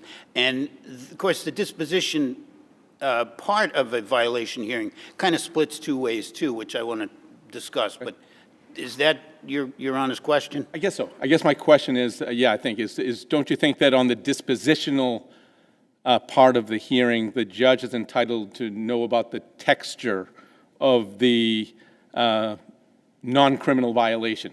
Either way, Your Honor, absolutely. And I think the Commonwealth and I essentially agree on that aspect. Anything is open for the judge to consider on the question of violation. With respect to disposition, though, I think it goes two ways. If a disposition is going to be to reprobate, then the judge has more discretion. And maybe in your case, the judge might say, all right, I'll reprobate you, I'll continue, but if you miss one more meeting and you're back here in front of me, I'm going to have a problem. What So- if instead he never showed up once and the judge says, well, I'm not going to send him back to the program, I'm just going to revoke him at this point? You think that's inappropriate and illegal? It could be. I mean, if he was missing all the meetings, he wasn't showing up, and he got thrown out for that reason, that's a little more extreme than the first example of one meeting. But certainly, where I find where the Commonwealth and I diverge on this process of violations is when we get to the disposition and then we split two ways. And I think it's clear from the cases we've all cited that if the judge reprobates, he she has a great amount of flexibility. For example, I think it was Zachariah, it's either Zachariah or maybe Eldridge, where the judge said, okay, I'll reprobate, but now I want this individual to go to an inpatient program, which, you know, is certainly an added term to their probation, but it makes perfect sense. Are you arguing that the judge has more discretion if the judge decides to reprobate than if the judge decides to revoke Without a sentence? question. Without question, Your Honor. Now, I have a problem in my case that I will get to, and I would start, when I say without question, I would address the cases that talk about a fixed sentence, so that if you have a suspended sentence of a year or if you have a couple of years, I don't really think there's any question that the judge's discretion on terminating probation is limited to entering that sentence. And Santana is an example. If you look at footnote 12 in Santana, which kind of reiterates the rule, which basically is a judge can't punish for charged conduct. However, the judge's choice, this is also reiterated in Eldridge, I believe, the judge's choice, if he's terminating probation, is to impose the earlier sentence. Well, what do we do with the part of Eldred, in quoting from the district court rules, that says, after a violation is found, how best to deal with the probationer is within the judge's discretion, and the judge shall consider factors including the nature of the probation violation and public Right. safety. Absolutely, Your Honor. And here's what happens in Eldridge. The Commonwealth does quote that particular site from Eldridge, but then when you read the following discussion in Eldridge, it might be page 11 of Eldridge, forgive me if I don't have the exact site, but the court goes into a lengthy discussion about, okay, what can a judge do when he reprobates? He takes into But consideration... I'm talking about revocation and sentencing upon revocation. It sounds as though you're reading Eldred to say the judge has less discretion in sentencing on a revocation. And what I just read to you says the judge can consider public safety and the nature of the probation violation. So why isn't that what the judge did here? Eldridge the judge didn't terminate in Eldridge. In Eldridge, the judge... You're saying Eldridge. Do you mean Julie Oh, Eldred? I'm sorry, Eldred. Yeah. Excuse me, Your Honor. The judge doesn't terminate in Eldred. What the judge did in Eldred was continue the probation, but impose a requirement of the defendant going into an inpatient program, which was far in excess of what the initial probation requirements were. But the judge did, in that case, consider the needs of society. How do we improve people who are continually using drugs? How do we protect people? Well, I'm going to consider them, and in this case, I want her to go inpatient. And That's what happened in Eldred. So it doesn't really stand for any proposition that we would apply here, because most of the cases talk about the limited ability of the judge to simply enter the, So are you saying that the part of the district court rule that says the judge can consider the nature of the violation and public safety, that is unconstitutional or improper for some reason? do you mean in the circumstance of termination? In Or- any circumstance, the rule says those are the factors that the judge can, in determining the appropriate disposition, the judge shall consider factors including public safety and the nature of the violation. And you're saying the nature of the violation is a subsequent bad act. Oh, well, yeah, without question, Your Honor. If the judge reprobates, he can consider all those factors. But if the judge terminates, he really is stuck with the underlying sentence. What about, because I don't think that's what we're talking about here, so I think we're missing each other. What about in making the decision whether to reprobate or to revoke? No question, Your Honor. So you can So this consider is where the the Commonwealth nature- and I agree and then diverge. The judge can take virtually anything into consideration in determining whether or not there's a violation. So then as a basic sentencing proposition, is it your position that the only thing the judge could consider is discharge from Tewksbury TSS? That's it? And can't look below the surface to see the reasons for the discharge? Once the decision is made to revoke, No, I don't recall, was this a suspended or was this a probation where the judge had That's some one discretion? of the problems, Your Honor, that I want to get into. This was Just open what- probation, so it stands a little Open different. probation, so the judge had discretion either to go a day up to the max, right? He did. Yep, And- okay. And I think Commonwealth will certainly appropriately Right. argue that. Here's the distinction here, Your Honor. Okay. This judge painfully, articulately went into a long discussion about he was punishing for what happened at Tewksbury when this defendant allegedly ordered drugs to distribute at that program. And I think it goes without saying, Your Honors will read the facts, but the judge states, here's my concern. The people in those facilities that were being exposed to drugs, their families would be hoping they would come out of this program. Would the judge infer, putting aside what the probation officer said and what the prosecutor said at the hearing, the defendant's admission to violation amounted to an admission that on August 9th, he was discharged from the drug treatment facility, and he tested positive for fentanyl, cocaine, and THC. And that he was whereabouts unknown from August 9th to 13th. From those facts alone, could the judge infer that the defendant tested positive at the facility for fentanyl, cocaine, and THC? No. I mean, a defendant can get drugs at these facilities from anybody. He wouldn't necessarily have to have gotten it himself. But he was at the facility. He was at the facility. And the judge could infer that from the defendant's admission. Yes, Your Honor. But your question, I'm sorry? So what really, the probation officer said that the defendant at the facility was essentially ordering drugs for the people in the facility. Right, so I want to be clear about, and this is very clear in the record, and again, to the extent the Commonwealth implies differently, it really isn't appropriate, because the probation officer himself acknowledged that the surrender related to the use of drugs and leaving the program not being available. And the probation officer even said, you know, on its face, Your Honor, this is kind of a run-of-the-mill case. But here he tried to order drugs and distribute them. The defendant never stipulated to those facts. They came up. But my question is, what does the essentially ordered drugs, does it add that much to what the judge can already infer, that he's in a residential facility and he tests positive for these drugs and he gets kicked out and then he's he's parts unknown for several days? My answer would be, in this case, yes. And the reason is far beyond Your Honor's suggestion of implication. The judge here just goes into elaborate detail of his personal concern about what this defendant did there. And it wasn't just using drugs. No way. And in fact, he even said, I never fault my defendants if they can't get through the drug court. He said, in this case, you tried to bring drugs into this program, and you could have ruined the lives of many people. So it was a harm to others. So in other words, in a violation of probation in which a person tests positive for alcohol, but the facts show that he or she was home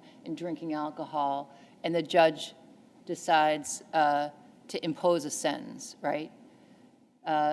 Versus a judge saying, and you got behind the wheel of a car and you endangered the lives of everybody else because of your testing positive for alcohol, right? So in that instance, you'd say, well, no, I didn't admit to getting behind the wheel of a car. The violation was I was in my home and I didn't expose anybody else's. The disposition, your claim was based upon a faulty assumption that there was proof that he provided or attempted to provide drugs to everybody else, and he was being punished for that act. Thank you, Your Honor. I don't think it was a faulty assumption. I'm going to ascribe some accuracy to what the probation officer and the ADA implied, which was that he did something along these lines. What I'm concerned about is that the judge used it and applied it and violated due process by punishing him for that. Your Honors, I want to mention a case that should be in my brief, and I could send it in with a letter later. It's a Rule 23 case. It's Commonwealth versus Romeus, and it's 100 Mass Appeals Court 1129, and that case totally almost on point adopts my reasoning. And the reasoning in that case is as follows. A defendant was violated for having been involved previously when he pled to drug sales. And he had a sentence he was given of 3 years. When he came in on a violation, it became apparent and was discussed in great detail with the judge that a person had died from the drugs he sold.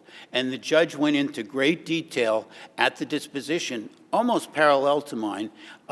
Except no one died. I'm sorry, Your Honor. Except no one died here. Oh, no, just that the judge focusing on something that was separate from the initial conviction. And yes, no one died here, but what the judge said there was, Mr. Probation Officer, are you taking into account here that someone died? And he said, no, not really. And the judge said, well, 3 years. She said, 3 years isn't enough. I'm going to make it 4. And the court states that the sentence was imposed within the 10-year maximum. However, the judge's reasoning for the sentence did not relate to the underlying offenses. Counsel, your time is up. We'll have to Yes, leave thank it you there. very much, Thank Your you. Honor.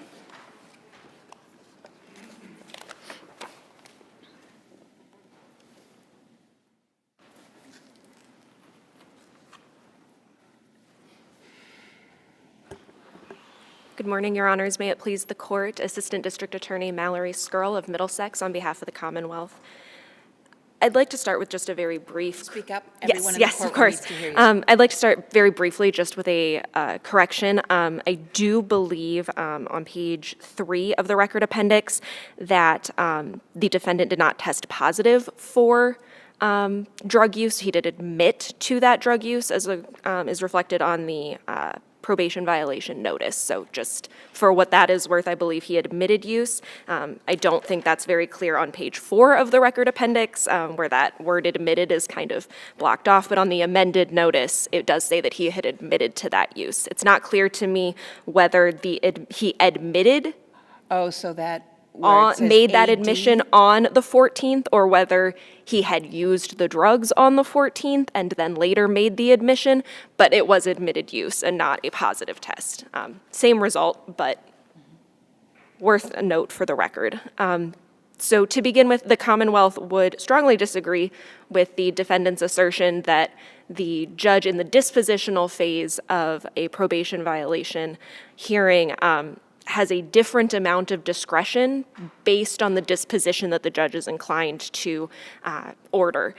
Whether the judge chooses to revoke, to terminate, to modify the conditions of probation, their discretion is the same. There is no discrepancy in that level of discretion. As I believe Justice Grant pointed out, that is pretty clearly expressed in both Eldred and Rule 8D of the Rules of Probation Violation Proceedings of the District Court.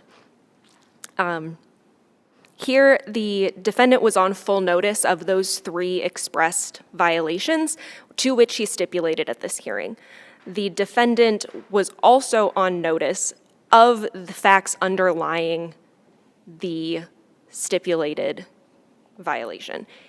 He presumably knew why he had violated or how he had violated, why he was here at this hearing. Probation explained, and as we've heard, probation explained, that he essentially ordered drugs for a drug treatment facility. His counsel at the hearing acknowledged as much and said, I'm quoting the transcript at page 14, Mr. Arce is not in denial about what he did. He's very remorseful. He understands the implications that it has and how it could have affected a lot of innocent people. That is an acknowledgement of the underlying facts here. There was no objection to probation or the Commonwealth's invocation of those facts at the hearing. So you're saying that, is it waived at that point then, or is it just, or do you think regardless of whether there was an objection or not an objection, it's an appropriate subject matter for the judge to consider on disposition? Correct. I don't know that I'd go so far as to say waived, but there was no objection. Counsel acknowledged it. The defendant did not protest to those factual assertions at all. Once that violation has been found, as this court has noted, the judge is at their discretion able to consider any information reasonably and logically before it. Here. Oh, now, we're obviously not bound by it. I haven't the faintest idea who was on the panel of the case that Mr. Brewer just cited. Do you know, are you familiar with that case? I'm not familiar with that case, unfortunately. Huh? Okay. So in essence, if that case stands for the principle that you can't punish, a judge on a probation violation can't punish a person who's violated or admitted to a violation, but can consider the circumstances of the offense, correct? Correct. And in this instance, is there any evidence that there was a judge who imposed and revoked probation on the original sentence because of punishment for the original sentence? If I'm understanding your question correctly, no. The judge did revoke the probation specifically based on those 3 violations, and then the disposition, the actual sentence to the House of Correction was fully based on the defendant's underlying criminal convictions. He had previously pled guilty to possession of a Class B substance, and I believe resisting arrest. The judge did properly sentence within those guidelines according to statute. Did I understand Your Honor's question? No, exactly. Okay. Thank you. Great. I would point the court to Commonwealth versus King. That's at 96 Mass Appeals Court 703 from 2019. This case, I think, offers some insight into this question here about the discretion of the court. Here, the Superior Court had found that the defendant had violated 2 prongs of his probation, that he had violated Special Condition 6, and this was a child pornography possession, I believe, underlying charge, that he had not provided his email to probation, and then the Special Condition 4, allegedly that he had entered chat rooms or social media, used social media in some way to communicate with people. The appeals court remanded that case after finding of a probation violation, finding that the judges, I guess the judge had improperly relied on evidence in reaching the conclusion that the defendant had violated the terms of his probation. Essentially, the judge conflated the violation of Condition 6 and Condition 4. Condition 4 was not, in fact, violated. The defendant was found not to have had proper notice of that condition, and the judge kind of over-included his general use of the internet as a violation of Special Condition 4. And then in discussing his reason for finding a violation and then disposing of the case the way he did, repeatedly said the defendant violated on both of these conditions, and so I am making this choice Just on so disposition. we're clear, your references to child pornography and use of the internet are about this other defendant, not the defendant Correct, of before course, us. of course. Yes, sorry, I am speaking specifically in the context of King, not at all this case. This is specifically a drug court case. So speaking of drug court, what do you make of the defendant's proposition or contention that the judge abused his discretion by not returning the case back to the main session in the Lowell District Court instead of keeping it in the Lowell Drug Session? Yes, thank you, Your Honor. The judge simply did not abuse their discretion in denying the defendant's request or on the motion to reconsider or recuse. The judge's comments about the severity and dangerousness of the defendant's conduct were, as we've discussed, fully within the evidence properly before the court at the violation hearing. The judge had also presided just days before the probation violation, or excuse me, before the violation itself at the defendant's plea hearing on August 5th. And the defendant did not make a full objection to the judge's sitting at the sentencing or disposition hearing until after the fact, until after he received an unfavorable sentence. So there is, I'm sorry, Your Honor. What if the defendant had objected at the time, contemporaneous or contemporaneous with or prior to the actual hearing, and said, you know, you're a little close to these folks, you deal with them all the time, don't you think it's better to send it back to the main session where someone has a little more distance from it? I think that would be a very different circumstance than we have here, and I would hope that the judge in that circumstance, had there been either a written motion or an oral motion at this hearing, we would have, you know, a transcript or a written order by the court explaining the reasons why they chose not to recuse. But I think here, the judge's very swift denial of the motion to reconsider or in the alternative recuse is pretty strong evidence that the judge properly considered, you know, his own beliefs about the case, the underlying charges, and then found that there was no scent of impropriety, if you will, in remaining on the case. So I think for those reasons, if there are no further questions, the Commonwealth would ask this court to affirm, and I will rest on the briefs. Thank you very much. Thank you. And just so that it's clear to both counsel, I think it's Rule 22 says that for any filings after oral argument need to be done with leave of court. We do not need any further filing unless we issue an order saying so. Thank you, Your Honor. And with that, we will take our morning recess for about 15 minutes.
Good morning again. We will now proceed with our next three cases.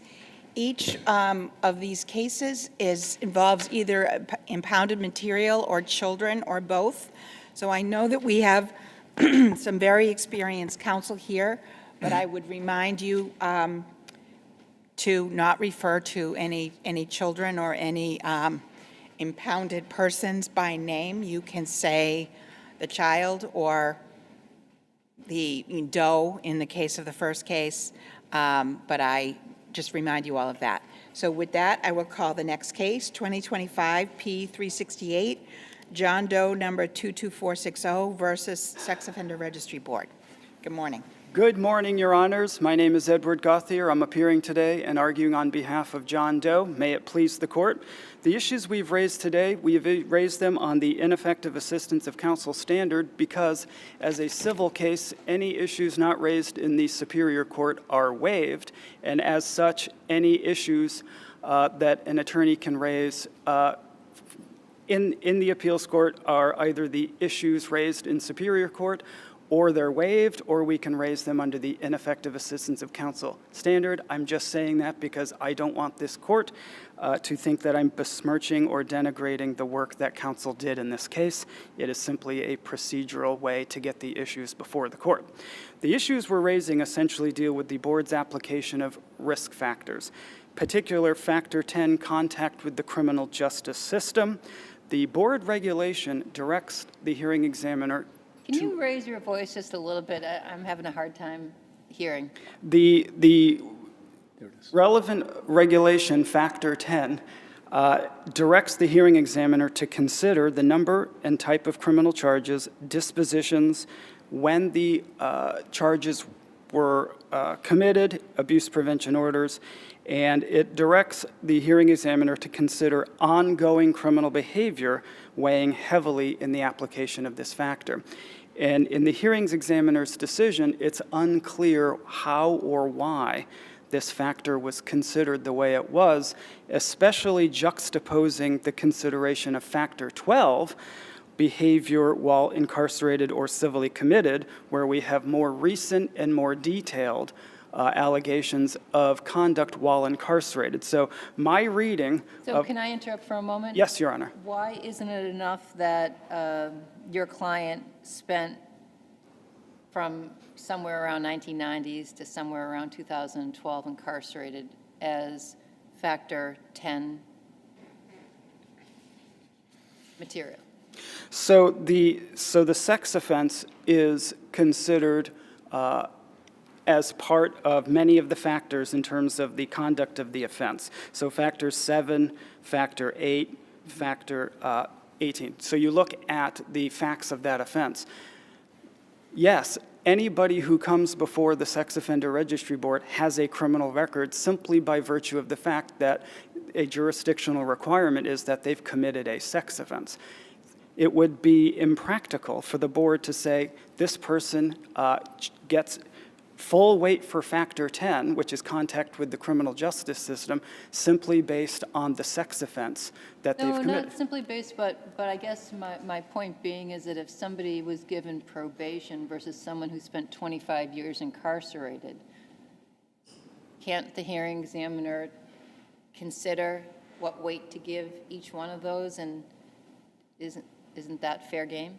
Under Factor 10 contact, the hearing examiner is entitled to consider each criminal charge, when it happened, how it happened, the disposition. But the fact is the hearing examiner really didn't do that. The hearing examiner simply said, this is the record, moderate weight. But then it said, this is the record for behavior while incarcerated, minimal weight. As a reader of the decision, I can't tell why that is. And an important part of writing decisions in Sex Offender Registry Board cases or any administrative case is we have to be able to follow the logic of the writer. We have to be able to say, I understand why the writer of this decision is making the decision that they're making. And I can't tell here or there why you would give minimal weight to one and moderate weight to the other. And following the board's regulation for what the hearing examiner is supposed to consider, it doesn't appear that those directives were really carried out by the hearing examiner in this case.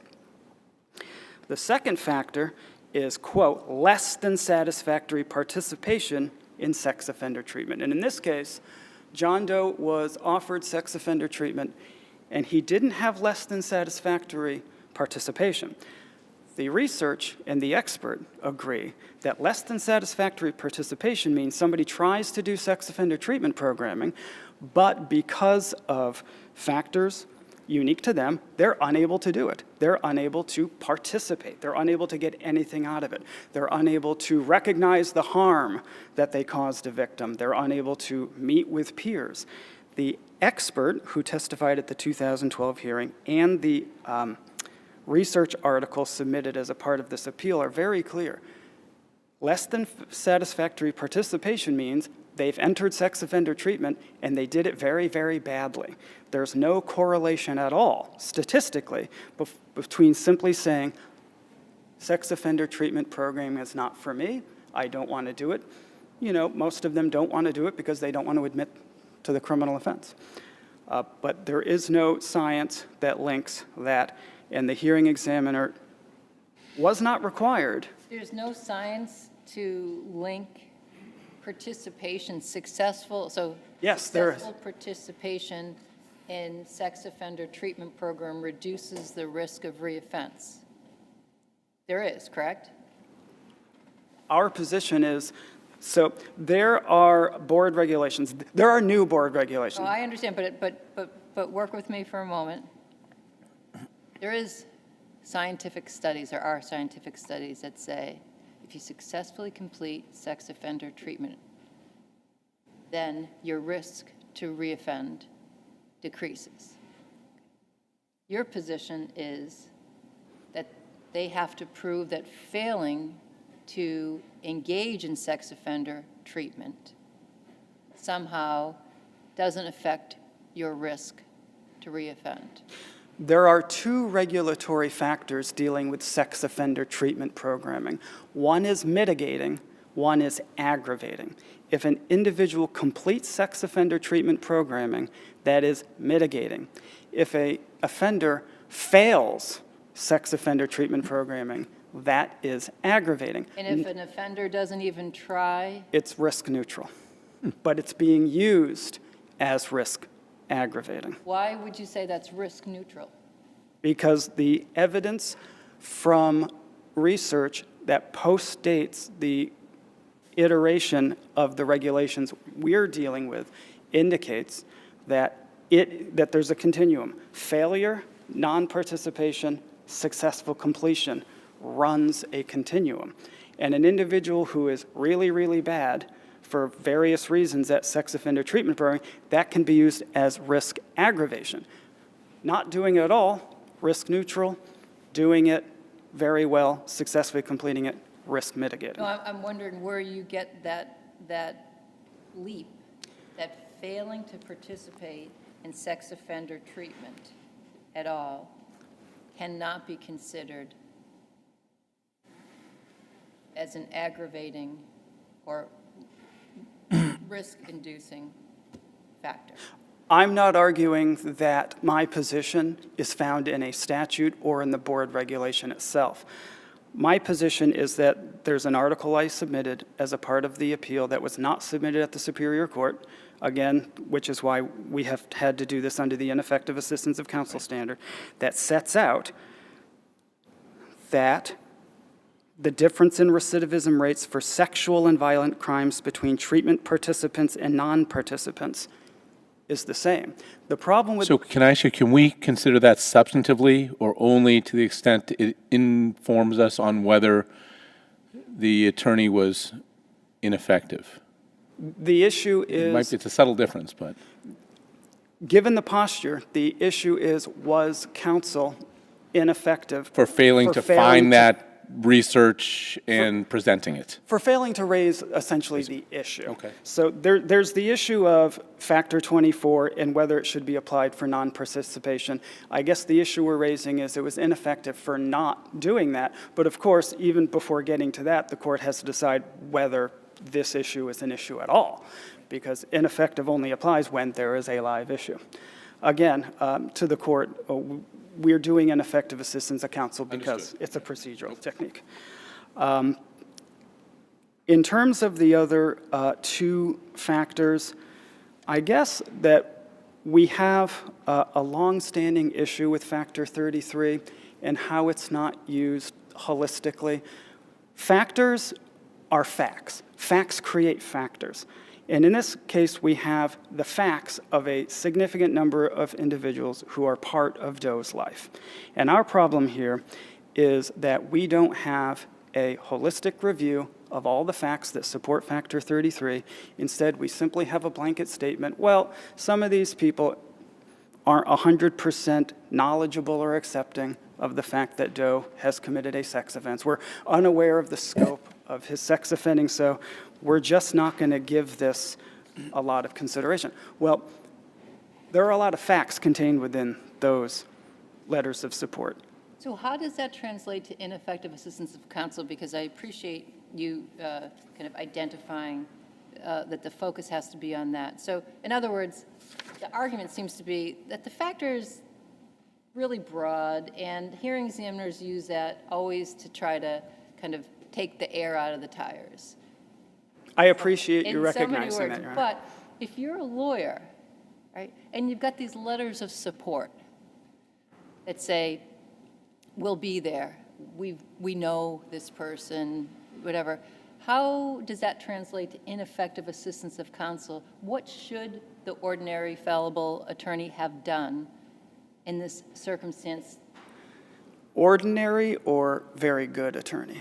A very good attorney, I can tell you, counsels everybody who writes a letter or testifies to say exactly what the defendant has done, what their charges were, what Not their asking us to conviction is. rewrite the standard, are you? Of course not, Your Honor. All right, just checking. Of course not. I understand. I get where you're coming from. I understand that the standard for ordinary infallible is not the same standard as the best possible in any case. But, of course, individuals who write letters of support and who testify are not entirely within the control of counsel. So any error that was made in terms of writing a perfect letter is likely attributable to the individuals themselves. There's a lot of stigma, as the court I'm sure knows, about these offenses and knowing people and being close to people who have committed these offenses. Very lastly, very briefly, the victim impact statement. This has come up a number of times with whether it can be applied. It is in the regulation. However, the regulation does not detail and give any directive or guidance to a hearing examiner on how a victim impact statement is to be used. And frankly, it really just reiterates existing factors. It all focuses on the nature of the offense. And there are a number of factors that deal with the nature of the offense, with prior record, with rehabilitation, and this really just double counts. And there's no citation to any research that says a bad victim impact statement, or more importantly, an involved victim. Because with a victim impact statement, what you really have is an involved victim. You might not have an impact statement in a case that's much, much worse and that's had much greater effect on a victim because they are not involved because it had a greater effect on them. But if there are no further questions, Doe and I would rest on our brief. Thank you very much. Thank you, Your Honors.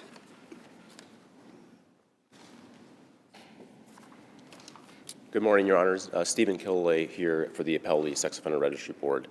I also would like to focus first on the ineffective assistance claims, and the first thing I'd like to say about that is I don't think the ineffective assistance claim was meant to circumvent waiver. I don't think that that is a natural kind of framing of issues, and I think it's problematic. It's problematic for two significant reasons. The first is that for Your Honors to essentially deal with an ineffective assistance claim, you need to have a clear record of what was actually done, both at the hearing level as well as at the Superior Court level, and the strategic decisions that an attorney may be making as to why certain issues are raised or not raised. We simply do not have that here. We have essentially some guidance from the record in terms of what the issues were raised at the MGOP stage and that were raised at the hearing, administrative hearing, in terms of the proposed findings of facts, for instance, and I tried to cite to those in my brief. But I don't think you have the sufficient record to make a finding that counsel did not meet the satisfaction of her client or the ordinary fallible attorney standard under an ineffective assistance argument that's being presented. So I guess, so what? What are we to do? Well, I guess I didn't make this a thrust of my argument in my brief, but I would submit if the issues were not raised at the Superior Court, they should be deemed waived. I think Doe 3974 makes that very clear. I think it's kind of a challenge for SORP counsel to stand up here and argue purely waiver without then addressing the substantive arguments that are being raised, and I did that in my brief. So what are you to do? I think that here, the thrust of Doe's arguments was that Doe's counsel was ineffective for failing to categorically challenge Factor 10 and categorically challenge Factor 24. So addressing Factor 10 first, there is, as the hearing examiner recognized in the decision, Doe, and I think Your Honor recognized in one of your questions, Doe was incarcerated from the early 1990s through 2012.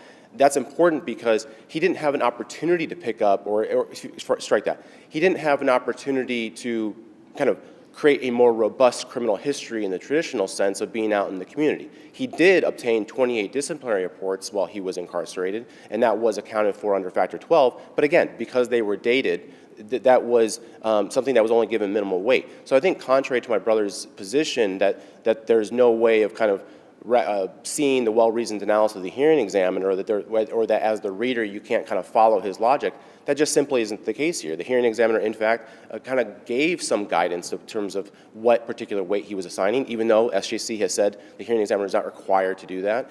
Nonetheless, he does that here because I think he is trying to show how these risk-aggravating factors that are somewhat static in nature, meaning that they're not going to change, are being considered even though we are some time after the index offense. So focusing again on Factor 10 for a moment, it's clear to see why Superior Court counsel would not categorically challenge that, because she could not run from the fact that Doe has a criminal history. Doe has a criminal history that spanned numerous states, and Doe had a criminal history that was quite violent. So when the hearing examiner determined to apply moderate aggravating weight to Factor 10, that was done so kind of on a plain reading of the regulation, and I don't think that you can say it was ineffective assistance for his Superior Court counsel not to raise that issue. As I pointed out in my brief, she did do, I think, an adequate job of trying to say at the administrative level that the factor should be given no weight or less mitigating or less aggravating weight,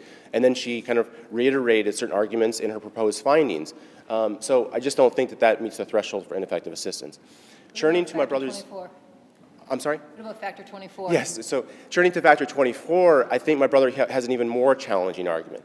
One, again, we don't have the record before Your Honors regarding what strategic decisions were made by counsel and why she may or may not have raised a particular issue. But even more important than that, I guess if you jump beyond why she didn't raise it, I think you can look to the science that's being offered or proffered for your consideration. Justice Brennan asked whether you guys can consider that substantively.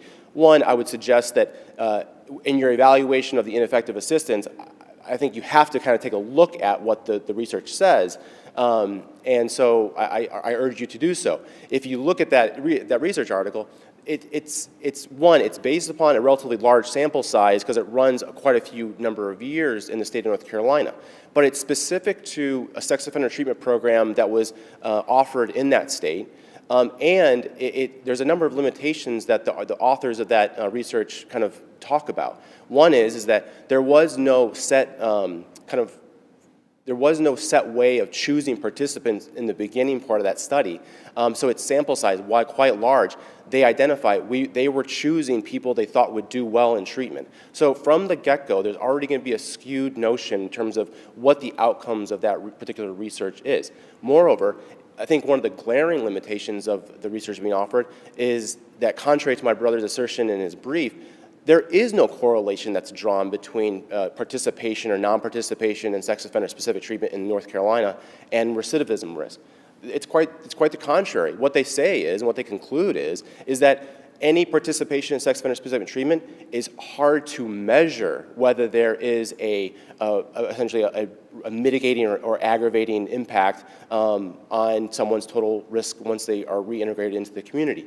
So I don't think that you can find, under the ineffective assistance of counsel standard, that counsel was ineffective for failing to, one, offer research that postdated the 2016 regulations when the research that's being proffered now is not dispositive on the particular issue. It certainly does not call into question the underlying research that the board cites in its regulations as to Factor 24, where Hansen and other well-respected authors on the subject as well do cite and specifically state that refusal to participate in sex offender treatment does present an increased risk of reoffense. That's both from the research, and I think there's a common sense kind of application to that. If someone participates in sex offender treatment and the kind of cognitive behavioral therapy aspect of that, then there is going to be a incentive, because you're going to learn something during the course of that treatment that might impact dynamic factors of your life going forward and would overall reduce your risk of committing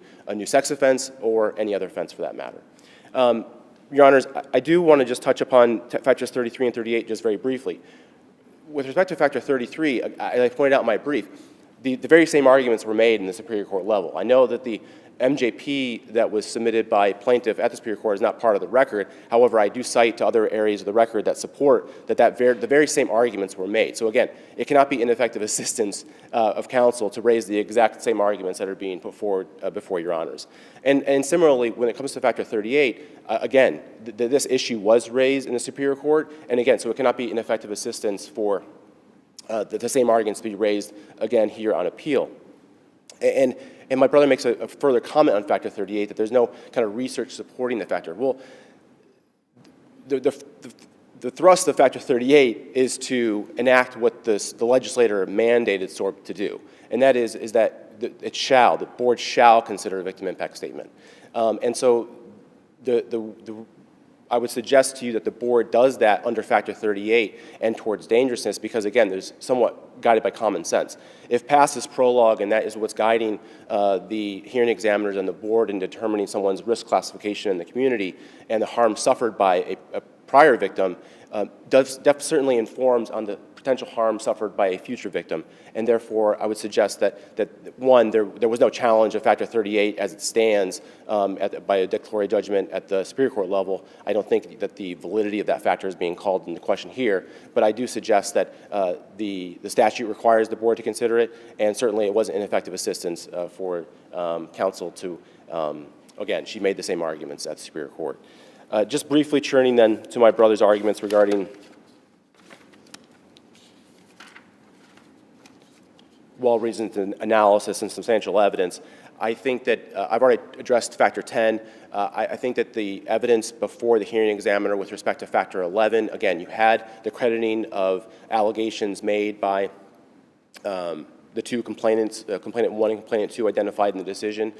That was a significant violence that had been talked about. That was violence that was corroborated not only across the different kind of allegations that were made.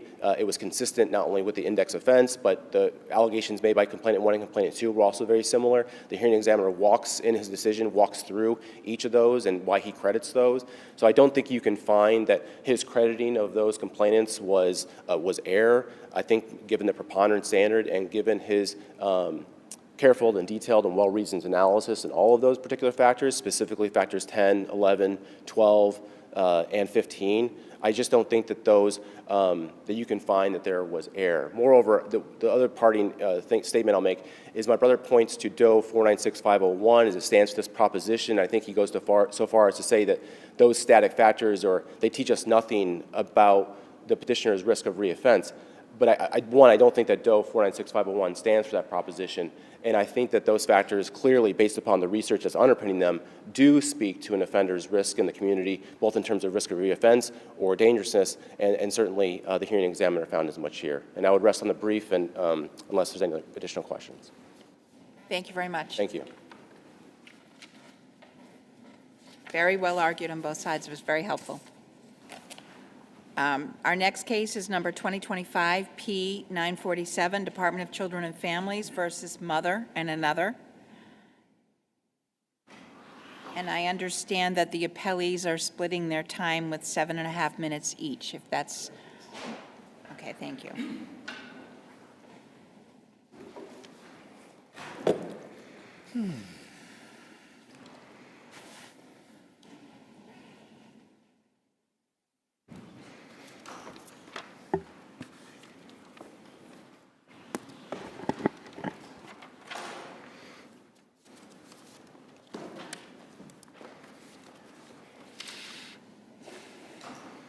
Morning. Good morning. Anytime you're ready. Thank you very much. Good morning, members of the panel, and may it please the court. My name is Laura Openshaw, and I am counsel for the appellant mother. This is an appeal about what process is due a parent with mental health disabilities after she's requested a reasonable accommodation of those disabilities and when her disabilities nonetheless manifest in disruptive behavior at her termination of parental rights trial. Months before the October 2024 trial in this case, mother requested a reasonable accommodation of her mental health disabilities that would allow her to testify at the trial. And when the trial went forward in October 2024, her counsel renewed that request before evidence began. Did counsel ever renew it in writing or ever give it in writing? Yes, in the record at page, I'm sorry. Page 21 in the first volume, so Record Appendix Volume 1, page 21, is the motion for a reasonable accommodation that was initially filed in July of 2024 before the first attempt at a trial that ended in a mistrial. And then at transcript pages beginning at page 36, is where trial counsel orally renewed that request for a reasonable accommodation before the judge that heard the trial. So at the time that the trial began, the trial court was on notice that mother had these disabilities and there was a need to accommodate them. But the trial court made a number of errors. The first was the denial of the reasonable accommodation request.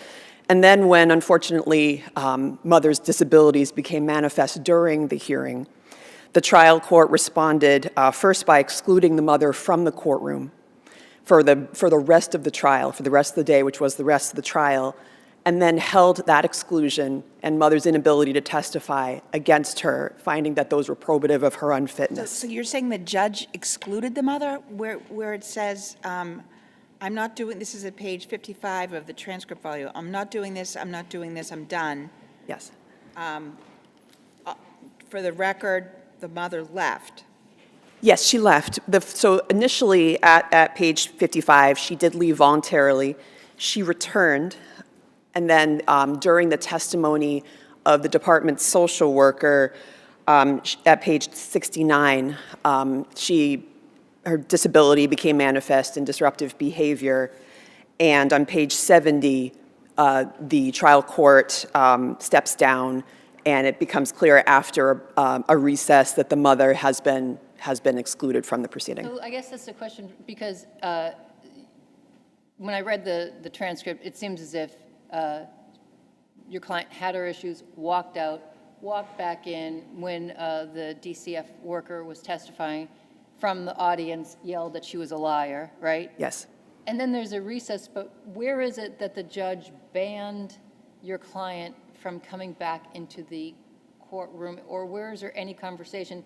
I understand you're arguing that, but is there evidence of that I'm missing? I think you can see it in two places in the record. The first is when, on page 124 of the transcript, when trial counsel seeks a continuance of the trial, that the court responds at the bottom of that page by saying, for the record, mother had to be escorted out of the building because she was not following the protocol of the court, and so that is why she's not present. This is sometime after the trial resumes after the second incident. So there's the first break where mother leaves voluntarily. She comes back. There's the outburst directed at the witness, and immediately after that outburst, there's a recess. And that is actually where we see some of the problems beyond the denial of the reasonable accommodation request. You all set on that one? Okay. Can I go back to the motion for a moment? Yes. So I've got a couple questions. The first one is, what's your position on what's required to actually establish the need for a reasonable accommodation? Is a handwritten, scratched-out motion that says my client has anxiety and depression enough? And if so, what if it said you can't ask her any questions at all? Is that okay too? I just don't see how a trial judge manages that. Well, I will admit, it would have been better for a motion that was supported by Affidavit, some right. medical records or mental health records, something. Right, and in fact, I had in support of on the motion for new trial and seeking an evidentiary hearing, I did include an affidavit and a report from a mental health professional. That's the ideal. That's what we look for. But the case law says we don't need that. So let's go next level. Assume from the moment the judge says, okay, I'll grant you, there's enough there, you put it out there that she has depression and anxiety. How do you procedurally conduct a trial? Again, what if does it go as far as I hear you have to let her answer the question completely before objecting? What if you can't object at all? Or what if you can't even ask the question because that's going to upset her?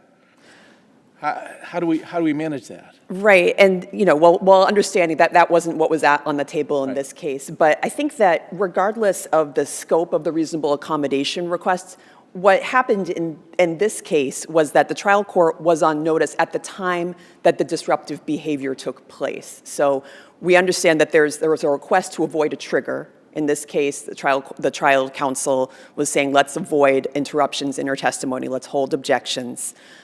She was nonetheless triggered. And what the trial court did in response to that was a denial of due process on its own.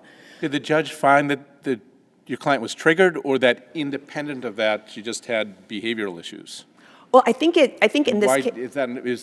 Go ahead. Let me ask you one question at a time. Right. I think adoption of Carita shows us that the parent doesn't necessarily need to explain why the behavior that caused the behavior, or put forth a plan for trying to avoid it. That there are certain things that are expected of the trial court when such a disruption happens. That in Carita, there was no adverse inference drawn from the mother's absence. When the mother was taken away in that case by ambulance, there was a further day was scheduled to allow her the opportunity to testify. And that was a case when there wasn't even the additional layer that there is here, where the mother had gone, both in July and then in October, and said, "There's a real risk I'm going to be triggered by this trial. Here's a way that we can move forward." And instead of doing that, instead of having the process that McDonough provides for with an inquiry on the record or Are you suggesting that McDonough was not followed? Sorry to step on your question. Are you suggesting McDonough was not followed? Because it seems to me that it may well have been, that when the other party said, oh, okay, that's fine, we're good with it, then the judge doesn't have to hold a hearing, and in fact, in most cases, the judge wouldn't hold a hearing, no? Well, I think in terms of whether it was contested, I think that's unclear. I think I agree that DCF agreed to the accommodation. I think it's less clear about whether child's counsel did. Okay. I think, though, that the trial court should have allowed the accommodation, should have allowed the motion for reasonable accommodation, simply because what the accommodation was something that was requiring the ongoing cooperation of adverse parties. And so I think, I'm not meaning to suggest that counsel would have knowingly or transgressed the boundaries of this reasonable accommodation, but an order was required. But even if we set that aside, by virtue of having had this motion for reasonable accommodation filed in July, renewed in October, the trial court was on notice that this was potentially going to be an issue. But the reasonable accommodation requested in the motion was to not interrupt the mother's testimony and hold objections after. It wasn't to not object at all, and it wasn't to avoid triggering. Correct. So at page 55, when the mother is asked what happened when you had to leave the program, this is on cross by her own lawyer, and she says only one side of the story was told by staff to the program director. And then the lawyer continues about what, and counsel for, I'm not sure which appellee it was, says objection as to one side of the story. So the mother has finished her answer, and the opposing party is objecting to her answer, and that's when the mother says, I'm not doing this, and walks out. How is that lawyer not abiding by the agreed upon reasonable accommodation? I think she was. I think as far as it goes with counsel, I think counsel agreed to hold their objections, and they did. What you see in pages 54 into 55 is that when there is an objection to a prior question, that it's the trial court who interrupts the mother while she's testifying, and then within a minute, you know, we have what happened next. And even if this court holds that the scope of the request for reasonable accommodation was so narrow that technically it was met here, what happens next is a really big problem. So that, where you said that the court didn't abide by the reasonable accommodation, that was when the judge said, just a minute, and then overruled the objection and allowed the mother to answer. Right. You're saying a judge saying just a minute a few times is enough to be a violation of the reasonable accommodation? I think that's what happened. You know, I think that the mother's disability is such that in a context of being in a termination of parental rights trial and being in this highly adversarial system, that the interruption was enough to trigger it. Although the literal four corners of the request for reasonable accommodation only applied to counsel, I think looking at both McDonough as well as Bridgewater's gives us that we shouldn't be quite as rigid in interpreting the scope. I think even if we are, we see that after the mother has the second attempt at returning and she has the outburst at the witness, that she's given 10 minutes to pull herself together. Her attorney asks for more time, is threatened with contempt.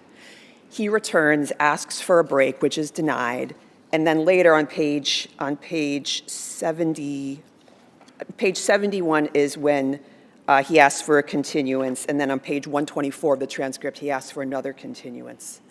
So, you know, again, comparing this to adoption of Carida, where the mother's absence was not held against her, again, in a case where there wasn't a request for reasonable accommodation, where the mother was given an opportunity to testify, where there were subsequent days of trial scheduled. And I think also more recently looking at care and protection of Doretta, which is a case that involved a Zoom trial where this court found that even though the father in that case had been disruptive, I think during the entire proceeding, that he was only excluded from the Zoom proceeding after DCF had rested. And particularly when you compare the standard, you know, with that in criminal cases where the disruptive defendant is entitled to a warning and is only to be excluded if the defendant continues after the warning is given. And that's, for example, in cases, the Sanati case, as well as the SJC's decision in Commonwealth versus Chubbuck and the U.S. Supreme Court decision, Illinois versus Allen. The mother in this case didn't even get a warning, you know, that she was, you know, the outburst was what it was, and she was not given any opportunity to conform her conduct and to have the opportunity to stay in, nor does it seem like she was given an opportunity to rejoin afterwards. And granted, the standard in criminal cases is different. There's a confrontation clause and there's Rule of Procedure 45. But these are cases that involve fundamental rights that are to these parents just as dear to them as their own freedom. And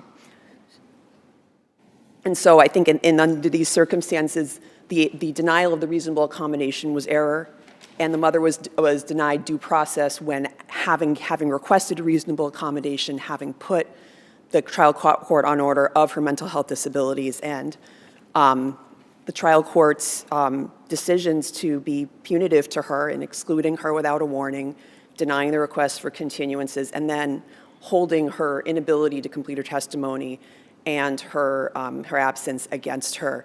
amount to a due process violation. And for those reasons, unless there are any other questions, we'd ask this court to vacate the termination of parental rights and remand for a new trial.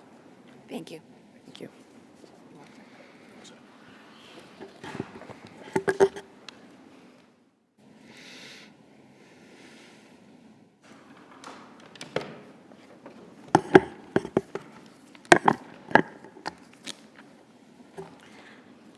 Good morning, Your Honors. Carol Frizzoli on behalf of the Department of Children and Families. May it please the Court, my name is Carol Frizzoli and I represent the Department of Children and Families. Given mother's long history of substance misuse, unaddressed mental health issues, housing instability, overall temperament, failure to engage in treatment consistently to maintain sobriety, and sporadic engagement in services, the trial court rightfully found that mother was unfit, that her unfitness was likely to continue indefinitely, and that it was in the best interest of the child to terminate mother's parental rights. There was no error. Mother is now challenging in her appeal the due process, arguing that she claims that she was not permitted to testify without an interruption as a reasonable accommodation for disability. But simply stated, in the first instance, the request for reasonable accommodation was simple. It was a request to allow mother to finish her answer before counsel objected. It's limited in scope. Do you think the motion was sufficient or sufficiently raised the need for reasonable accommodation simply by stating my client has depression and anxiety? Or do you think more is needed? If you read the ADA policy of the trial courts, in fact, a separate form is supposed to be filled out about reasonable accommodation. So, no, I would agree with Your Honor that it wasn't sufficient. However, I'm just asking a question. I'm not yeah, telling us. I'm just saying I would agree that it wasn't sufficient in this case. However, since we're here on appeal, we'll address it. And in the first, as the request for reasonable accommodation was complied with. So as transcript 41, letting mom finish her answer and then object. And the judge did say, at this stage, the request is denied. I mean, it was reasonable for the judge to figure out, okay, let's look at it question by question. Again, counsel has complied with the request. DCF was able to complete their full examination of the mother. It was during mother's counsel cross-examination that the incident happened, and it was the second objection of child's counsel that mother stated, I'm done, I'm not doing this. So there really was, we talk about the McDonough factors, but there was no dispute here. Counsel agreed to the reasonable accommodation, and the reasonable accommodation did not go to the judge about the judge's interruption. That wasn't requested. So the judge saying, hey, let me rule on the objection, I mean, the judge still has a duty to manage his courtroom. Or has to be able to manage his courtroom. And so it was mother's choice to leave the courtroom here. She wasn't escorted out, she left the stand. So if what we're saying is she wasn't allowed to participate, what hasn't been shown here is what would additional testimony have shown here? There's no prejudices, there's nothing that's been suggested that mother was prevented from participating here. But about the second time, after the outburst, do you agree that she was prohibited from coming back into the... I don't think the record supports that at all. In fact, I was I had never heard that before, that she was escorted, that the judge prevented her from entering the courtroom. Yes, the judge had to prevent someone in the courtroom yelling at the witness on the stand. I mean, that's just general courtroom management. Do you disagree with the proposition that the mother's reaction was a function of her anxiety or depression or however the disability was characterized? I would disagree with that. It seems that in this case, anytime mother was offered negative information about her children, that seemed to be more of a trigger, because we have in the record... Assume for the moment, just for the purpose of my question, that her response was a function of this claimed disability. Would it then be fair or within the judge's discretion to draw a negative inference from her responding as she did. If that was the case, then yes, I think that the judge probably should have considered that. But what the judge did in this case, he drew a negative inference for the failure to fully participate, not for her participation. So again, the anxiety. So again, I would concede that. I guess, like, what if it was a situation where the anxiety was so thank you, that she couldn't even walk into the courtroom because and I know this is not what happened here, but would a judge be within his or her discretion to draw negative inference from a lack of participation in that circumstance if the lawyer just said, my client can't come in, she's having an anxiety attack out in the hallway? I think you still would need, again, it's a request for a reasonable accommodation. I still, as you said, that the initial motion or what you would request for a reasonable accommodation would have to be documented. I don't. But even if documented, I mean, I guess my question is that if an individual, a parent, is unable to comport their behavior to questions or decide, is it fair for a judge to determine whether they're fit to be a parent when the almost very essence of being a mother or a father involves those interactions and those quick back and forths and all the rest? I mean, is that still okay for a judge to consider? Yes, she has a mental illness that causes her to not be able to handle crosstalk. You know, any 3-year-old, 12-year-old, anything. Is that an appropriate factor when you look at fitness to be able to parent? It's absolutely, as was done in this case, the temperament of a parent and their observations in the courtroom. There's numerous cases about a judge, that's a proper factor for the judge to consider, where, you know, a parent's behavior in a courtroom can be considered as a factor for unfitness. Does it matter how we slot it? In other words, whether the judge slots it in the unable to deal with child because of anxiety or mental illness or whatever it may be, right? As opposed to can't be a parent because she's not participating in the proceedings. Because there is a difference. I understand your question. I think there is a difference, but they can consider the temperament of a parent in considering parental unfitness. And, you know, whether a parent, you know, fully can't participate as, you know, is, again, that can be considered by the judge. So if there are no other questions, Thank you. I would rest on my brief.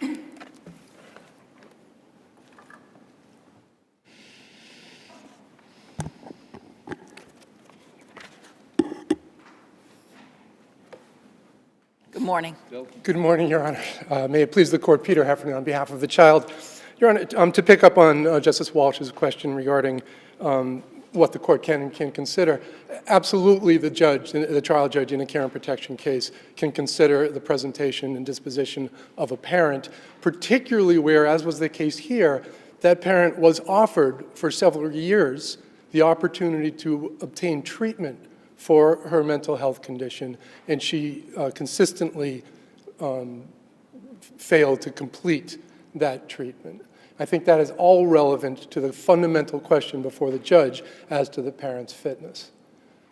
Do you agree with the mother that the judge's findings that the mother didn't visit during the 6-month period was clearly erroneous, and secondly, that the mother made and didn't make an effort to remedy her conditions? Do you agree that those are clearly erroneous, as argued by the mother? I do not. And mother is arguing that by the court stating that those two factors, factor 3 and factor 8, apply to mother, that was somehow reversible error. But that doesn't negate the underlying facts. And the underlying facts are set forth, I'm not going to recite them here, but they're set forth in child's brief, pages 26 to 30.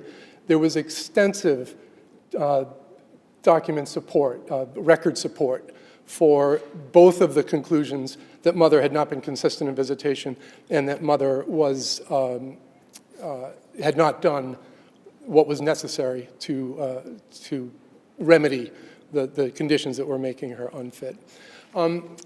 With respect to the ADA claim, it seems like the focus has shifted now to the question of whether mother was barred from coming back in the courtroom. We have agreement that McDonough was more or less followed in terms of a request for an accommodation was made, specifically that counsel wait till the question is answered, till mother completes her answer before raising an objection. That was the specific ask. That was agreed to and complied with. And so McDonough recognizes that in most cases, these kinds of requests are going to be resolved informally, which is precisely what happened here. And I think if you referring to page 41 of the transcript, where the judge sets out what she is going to do with respect to the accommodation, at that point she has no objection from either attorney as to whether or not this is a reasonable accommodation. The department is explicit that they will abide by it. Child's counsel says that's fine. Both, in fact, comply with the request. So McDonough was followed. There was no requirement that a hearing be held with respect to the request because there was no objection. There is no record support that mother was denied re-entry to the courthouse. It appears that we're only guessing because counsel did not bring it back before the judge to argue that mother was improperly denied access back to the courthouse, back to the courtroom. I'm looking at trial transcript page 124, and counsel says, mother's not here. The court asked that she not come back in. The court asked her not coming back into the court today. Once again, I would ask for a continuance based on that. I mean, and then the judge, it looks like, says, for the record at the bottom, had to be escorted out of the building because she was not following the protocol of the court. And so that is why she's not present. Okay, I'm not sure that speaks to whether she was denied access back into the court after. Clearly, during her disruption, she was removed from the courtroom, but there's no indication that she had gathered herself together and requested readmission to court. That's not in the record. If there are no further questions, I'll rest on my brief. Is that here? Thank you. Thank you. Thank you.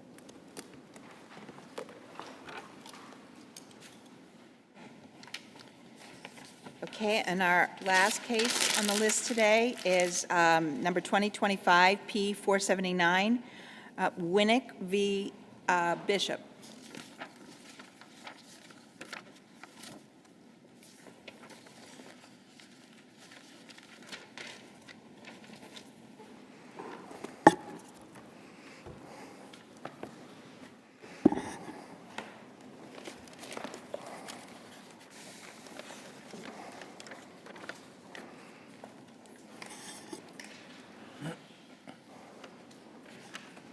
Morning. Good morning. May it please the court. Matthew Barak for the appellants, the grandparents in this matter. The judgment of the lower court should be reversed because the probate court has made a clearly erroneous finding and then misapplied the holding in Blix v. Blix. First, the record supports that there's a significant pre-existing relationship between the grandchild and his grandparents. When you say the record supports, do we have a transcript of the January 20th, 2021 trial date? You have a transcript of the second trial date. The only thing that is missing is the first day of trial, which was missing, and we did a diligent attempt to get it, but the probate court has lost it. Where in the record does it show what steps you took in that diligent attempt? To obtain in this record? Right. Well, we contacted the probate court multiple times. I don't see any affidavit. Well, at that point, the matter had already been sent up to the probate court. So There is no affidavit, no, there is Send no. up to the probate court, you mean send up to the appeals Sent up to court? the appeals court, multiple times we tried to do, to try to create that Was there a first day. motion to reconstruct that first day of trial? No, because the judge had changed, the trial attorney had changed, and I believe... When you say the judge had changed, this case was entered on, your civil appeal entry form was filed in April of 2025. The trial judge was still on the probate bench at that time, wasn't she? Yes, that's true, yes. So you didn't file a motion to reconstruct that first day of trial? We did not, but what I would submit to this court is we discharged our duty by creating a sufficient record that's before you, which includes over 300 pages in the record appendix, all of the pleadings, and the second day of trial transcripts. But we're missing a full day of trial. Yes, but we don't need that full day of trial to make No our offense, argument. but so say you. How do we know that? Well, because we can argue, and our appeal is argued based on the judgment that was issued. And on the plain face of that judgment, it's an erroneous finding that was made.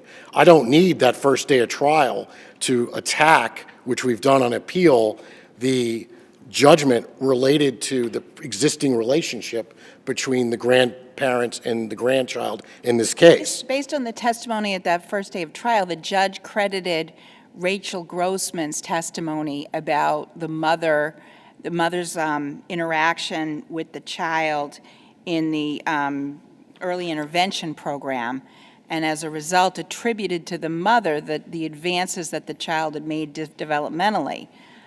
How can we discredit that finding without the transcript of Ms. Grossman's testimony? We didn't ask you to do that. What we're asking you to do, where the mistake lies, is the judge below found that there was not a pre-existing relationship. However, she made a number of critical findings that are within the record, that are within the judgment that you have, including but not limited to the following. She found that there was a de facto relation. She found that the child lived with the grandparents for 5 months. That's a finding. I don't need the first day of a trial transcript to make that finding. Second, she found within her own findings that there was a grandparenting time from the age of 10 months to when this child was almost 5. I don't need that first day of trial transcript for that. Third, she found that the parents themselves voluntarily gave the grandchild to the grandparents and signed authorizations to allow for the grandparents to act instead for the parents. What about the fact that the judge discredited the grandparents' testimony that the child was exhibiting signs of trauma in June of 2019 when the child arrived at the grandparents' house? I don't think I need to prove trauma to create a significant existing relationship. The significant existing relationship is found by the fact that this child, when he was 10 months old, went to live with his grandparents for 5 months. You're saying as a matter of law that is a significant pre-existing relationship? Is that your position? 100%. In fact, if you go back, which I think is critical to do, because the record is clear and demonstrative here without that first day of trial, this child was placed voluntarily by the parents with these grandparents. It was no more than 3 weeks in November of 2019 that they went to the court to seek protection as having a pre-existing or de facto relationship. The lower court, never threw out this case. Summary judgment was not asked for. Can I stop? So you're saying, again, I just want to understand that that's not a factual determination? Is what is a significant pre-existing relationship, that is a legal determination? The legal conclusion based on the facts, yes. So how can we second-guess the judge's findings of facts about what was happening in 2019? Because they're inconsistent with what flow from the judgment. It's very simple. The court found that they had that 5-month relationship. The court found that there was parenting time for almost 5 years. Do These aren't uncontroverted facts. I was going to say, you're not arguing that the judge made errors of fact. No. Right. I'm saying that her, So Thank you. accepting the facts which he made the error in is a legal conclusion that 5 months and for a significant period of time, visitation on a regular basis, along with voluntary kind of permission to act as guardians, it was an error of law to say that that is not Yes. a significant pre-existing. And then, yes, and then the other finding is What's that your best case for that? Do you have one? I mean, the problem here is there you that go. that's you've hit it on the head as usual, thank you. Justice Brennan. That's the problem, is that what happens, and I think it's important, but what happens in 99.9% of these cases in the probate court, they're dismissed. Right. They're dismissed on a motion for summary judgment. That's not what happened here. And I think that if the case had been adjudicated in a perfect world, they came 3 weeks back to the probate court after the child had gone back to his mother. for us to accept your position, does that require us to essentially create a legal standard on what a significant pre-existing relationship is? I think it does, or I think it's an expansion. I think it's sort of an expansion of Blixt. I'm trying to understand if, in an example, a child is 8 months old, and 5 of those 8 months they live with grandparents, right? And nobody disagrees that the grandparents did everything. It would be an error of law, and your argument would be that the judge says no pre-existing relationship. If 5 months, and how old was the child at the time? He was 10 months old at the beginning when he went to live with his grandparents. Right, but how old at the time of the determination that no pre-existing It relationship? was 5 years, Five, I mean, 5+ right. years later. But 5 months of a 5-year, so don't we need to look, okay, of this 5-year-old child versus a 10-year-old child versus a 8-month-old child, how significant was the grandparents' involvement? And don't we leave that to the discretion of the judge to say, well, the child's 5, and yes, there were 5 months, but then there were 4.5 months, 4 years and 6 months in which the child did not have a significant relationship. Isn't that what the judge did, is consider the entirety of the child's life and say? We don't know, because it's not clear in that judgment. It's a one-page judgment. It's unclear to me, because one of the things is that if we look at the word under Blixt, significant, that means obviously something that's important, something that's meaningful. And what happens here is we have to look, and what makes this case unique in many ways, is I think we have to look at the totality of the circumstances. We have to look at the fact that the age of that child when he went to live with his grandparents is an important age. I don't think there's any disagreement that the age of 10 months to 14, Sure. 15 months. But then- So there's a bond, hold on, let me dovetail to that.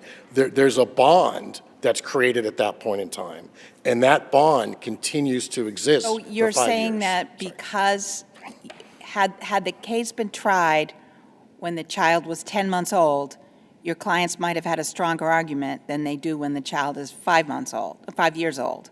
No question. But I don't think that you can take that 5 months away after 5 years. I think it has to be considered with what goes on from the time the child goes back up into the present. So unlike other cases. How do you distinguish Frazier? While apparently nurturing and enriching, the relationship is not such as de facto parents or other relationships of close bonding, where significant harm may be readily inferred from and inherent in the disruption of the relationship. How do you distinguish that? Well, Frazier involved the type of contact that's more commonly associated with family relationships, shared time, visits, holidays, vacation. Here, by contrast, the grandparents had sole care for a significant period of time, made that bond, and continue to have that. I think that distinction Enough is to critical. overrule or override the mother's constitutional rights? Yes, because we're not asking to override her rights. What we're saying is, Blixt does not stand for the proposition that a grandparent can never have visitation. And if you take that to a logical conclusion, that's what the court would be saying. Glick's creates a standard where if there is a significant relationship, you can infer harm. The significant relationship here is the totality of the contact, the totality of the fact that the child and the grandparents were bonded. But how do we get past the fact that the judge found there was not a significant relationship, and she did so in large part on the first day of trial testimony that you haven't given us? Because it's the conclusion. The only thing that happened at the first, one of the things we haven't talked about is the death of the father. I'd ask this court is how do we get past the fact that the father died in the middle of this case, and the grandparents, you know, their grandparenting time was taken away after he died. And what you do have before this court is a second day of trial, which was wholly ignored by the lower court, except for one fact. The lower court makes no mention of the fact that the Stephanie, the nurse practitioner, testified that he calls the grandmother Mimi, calls the grandfather Poppy, doesn't take into any consideration that the preschool teacher testified that the child was struggling regarding the death of his father.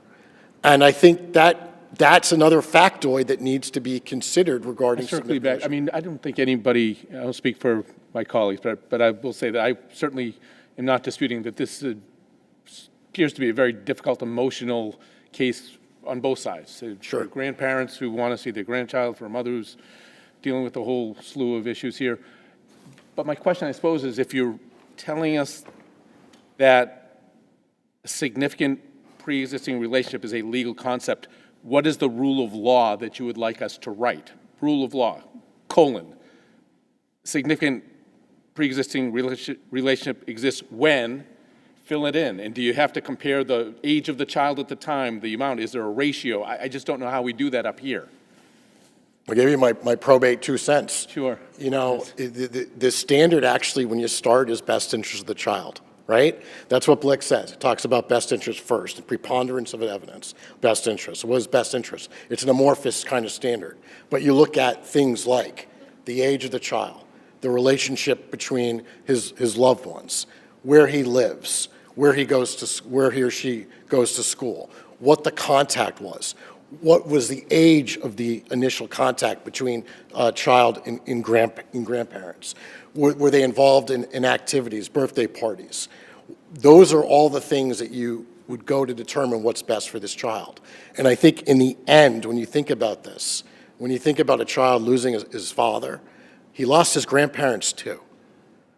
And this is a narrow case. Blick's is narrow, I agree. Parental rights are paramount, but Blick's, when you go back and read it, Blick's is for the health, welfare, and safety, and it's designed to safeguard the best interest of the child. And I would submit to this court that taking away his grandparents, who he was bonded with for years, who he lived with and were the de facto parents for a period of time, is not and was not in the best interest of this young child. Thank you. Thank you.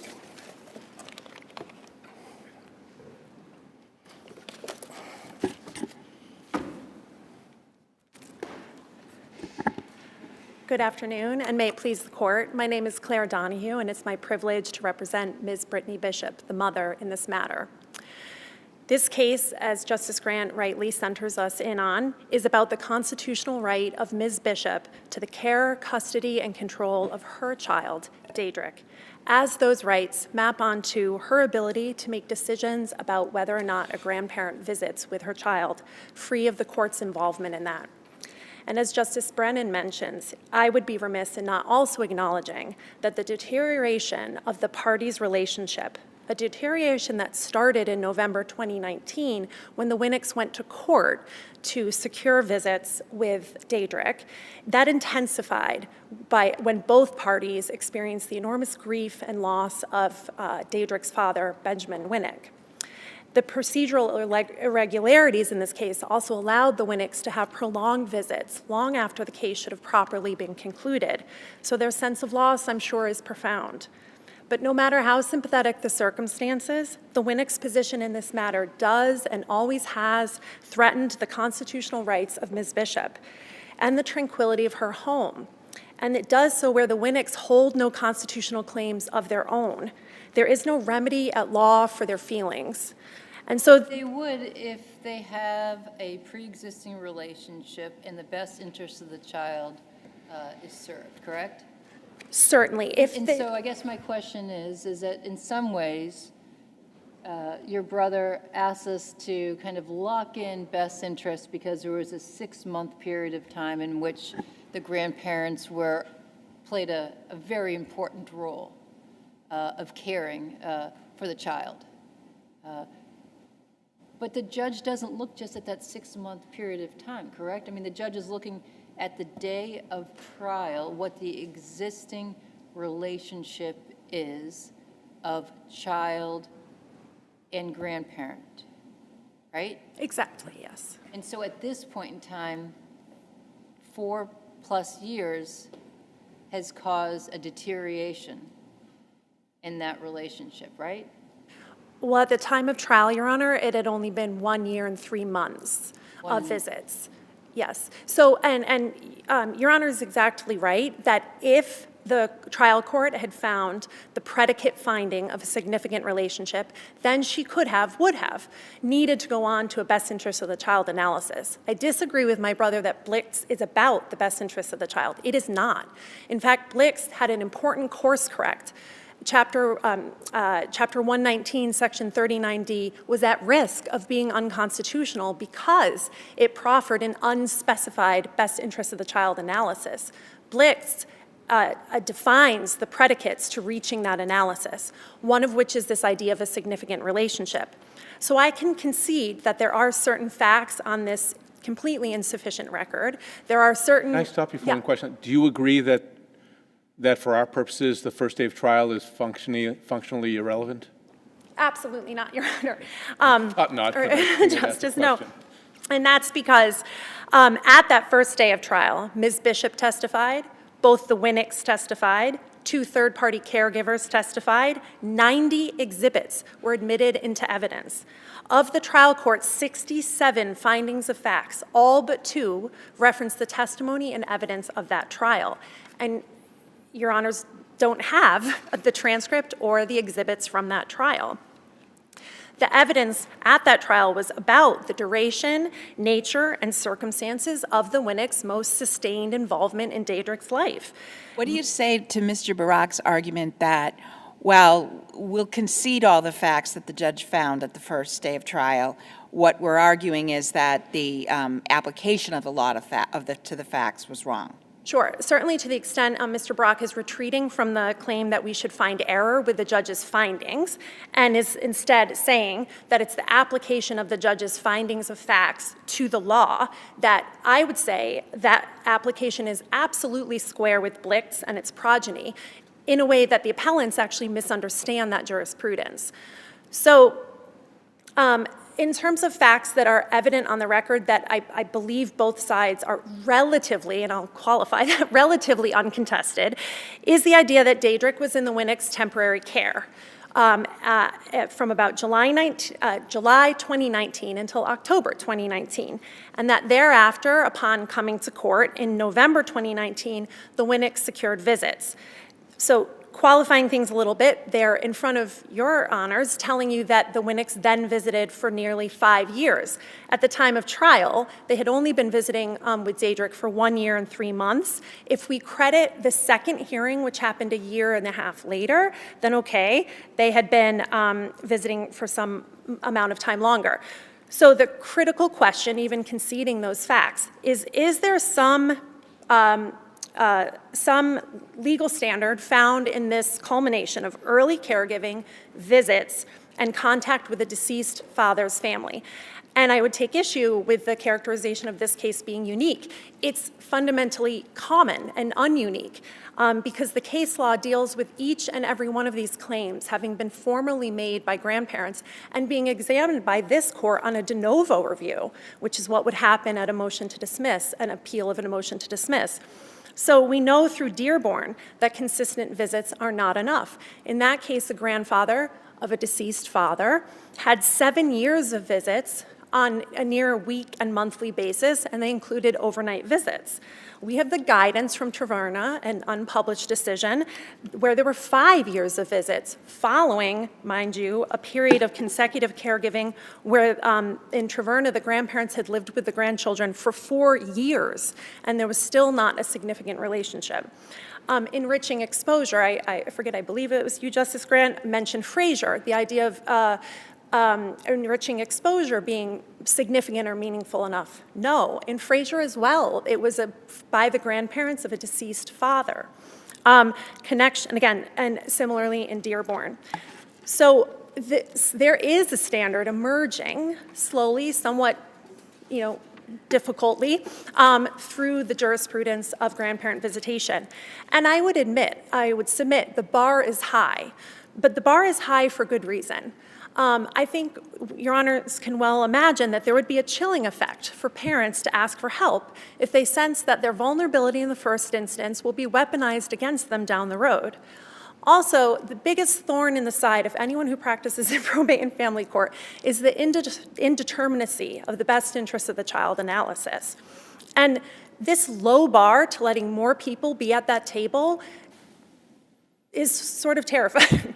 I'm exaggerating, but you can actually see it even in early stages of this case where mother and father were in the middle of a divorce attempting to figure out visitation, and now we've got a third party involved similarly seeking visitation. Can I ask you, you've done a terrific job, both sides have, in explaining their position. You just gave us a series of cases in which 5 years, 7 years, living together for 4 years was found not to be a significant pre-existing relationship.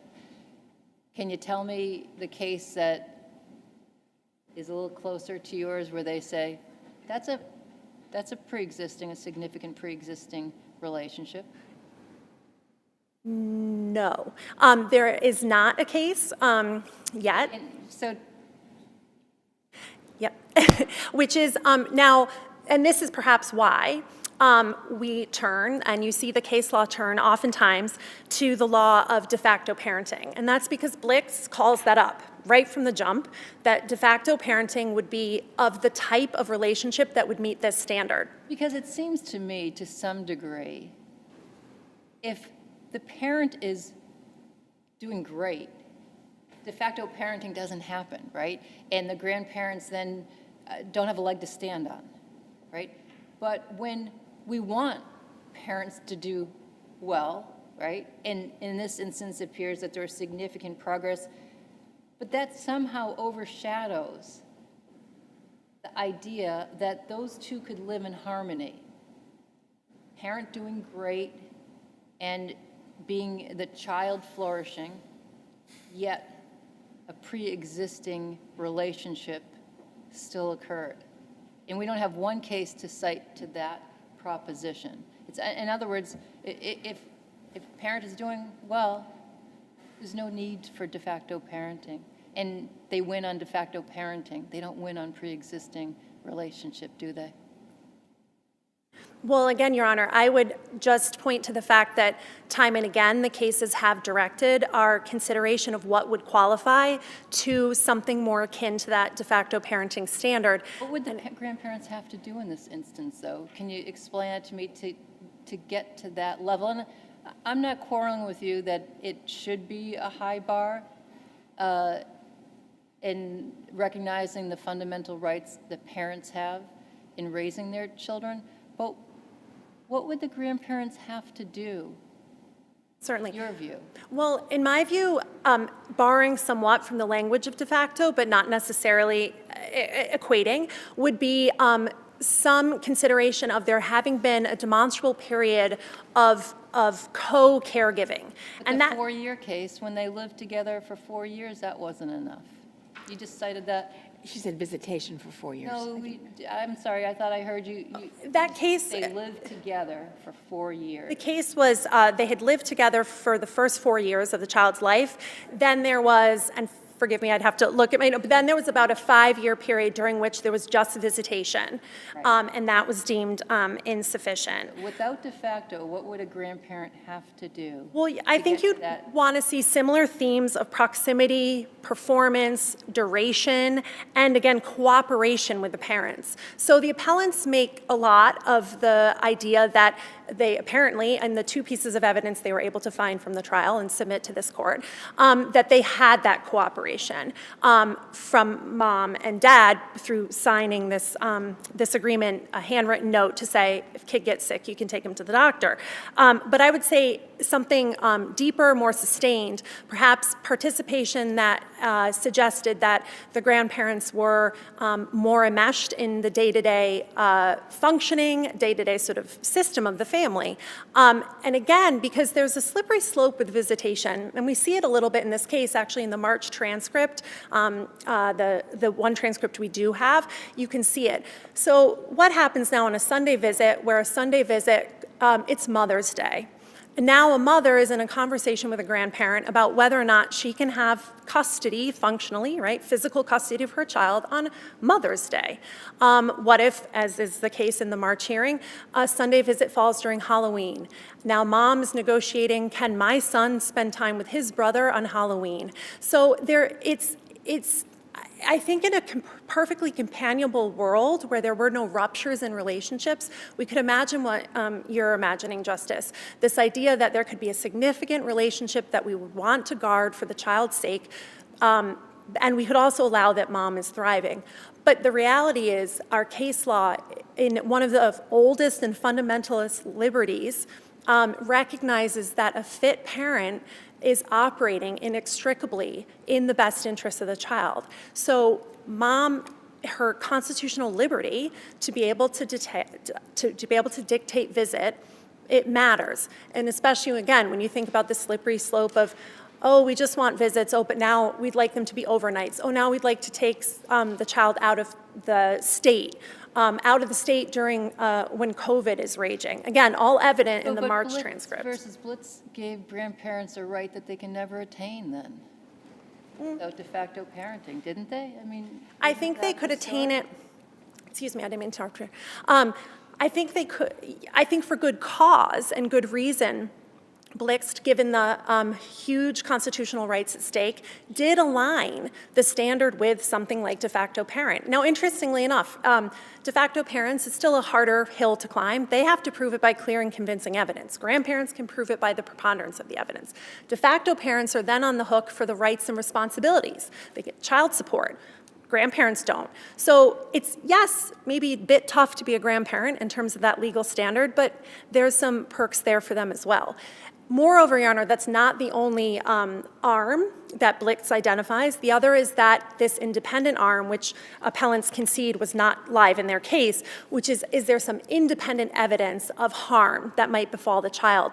So we could imagine, I suppose, a situation where something in the parent's functioning is such that there would be some interest in having, someone checking in once a week, and that while it might have initially been pled here, we can't say for sure because we don't have the transcript, but it didn't seem to be live in the judge's mind. And in fact, she makes really important findings of facts in that regard in making sure she signals to you that she considered that second prong of Blitz. And she finds that child is thriving and is in good health and, nutrition, therapy, and play.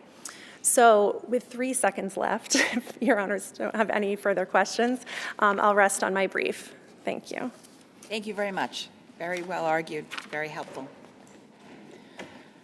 Well, with that, that concludes our cases for today. I want to thank the court officers and our recorder and our law clerks and all of our court staff for making this day possible, and counsel for some very well argued cases. Thank you.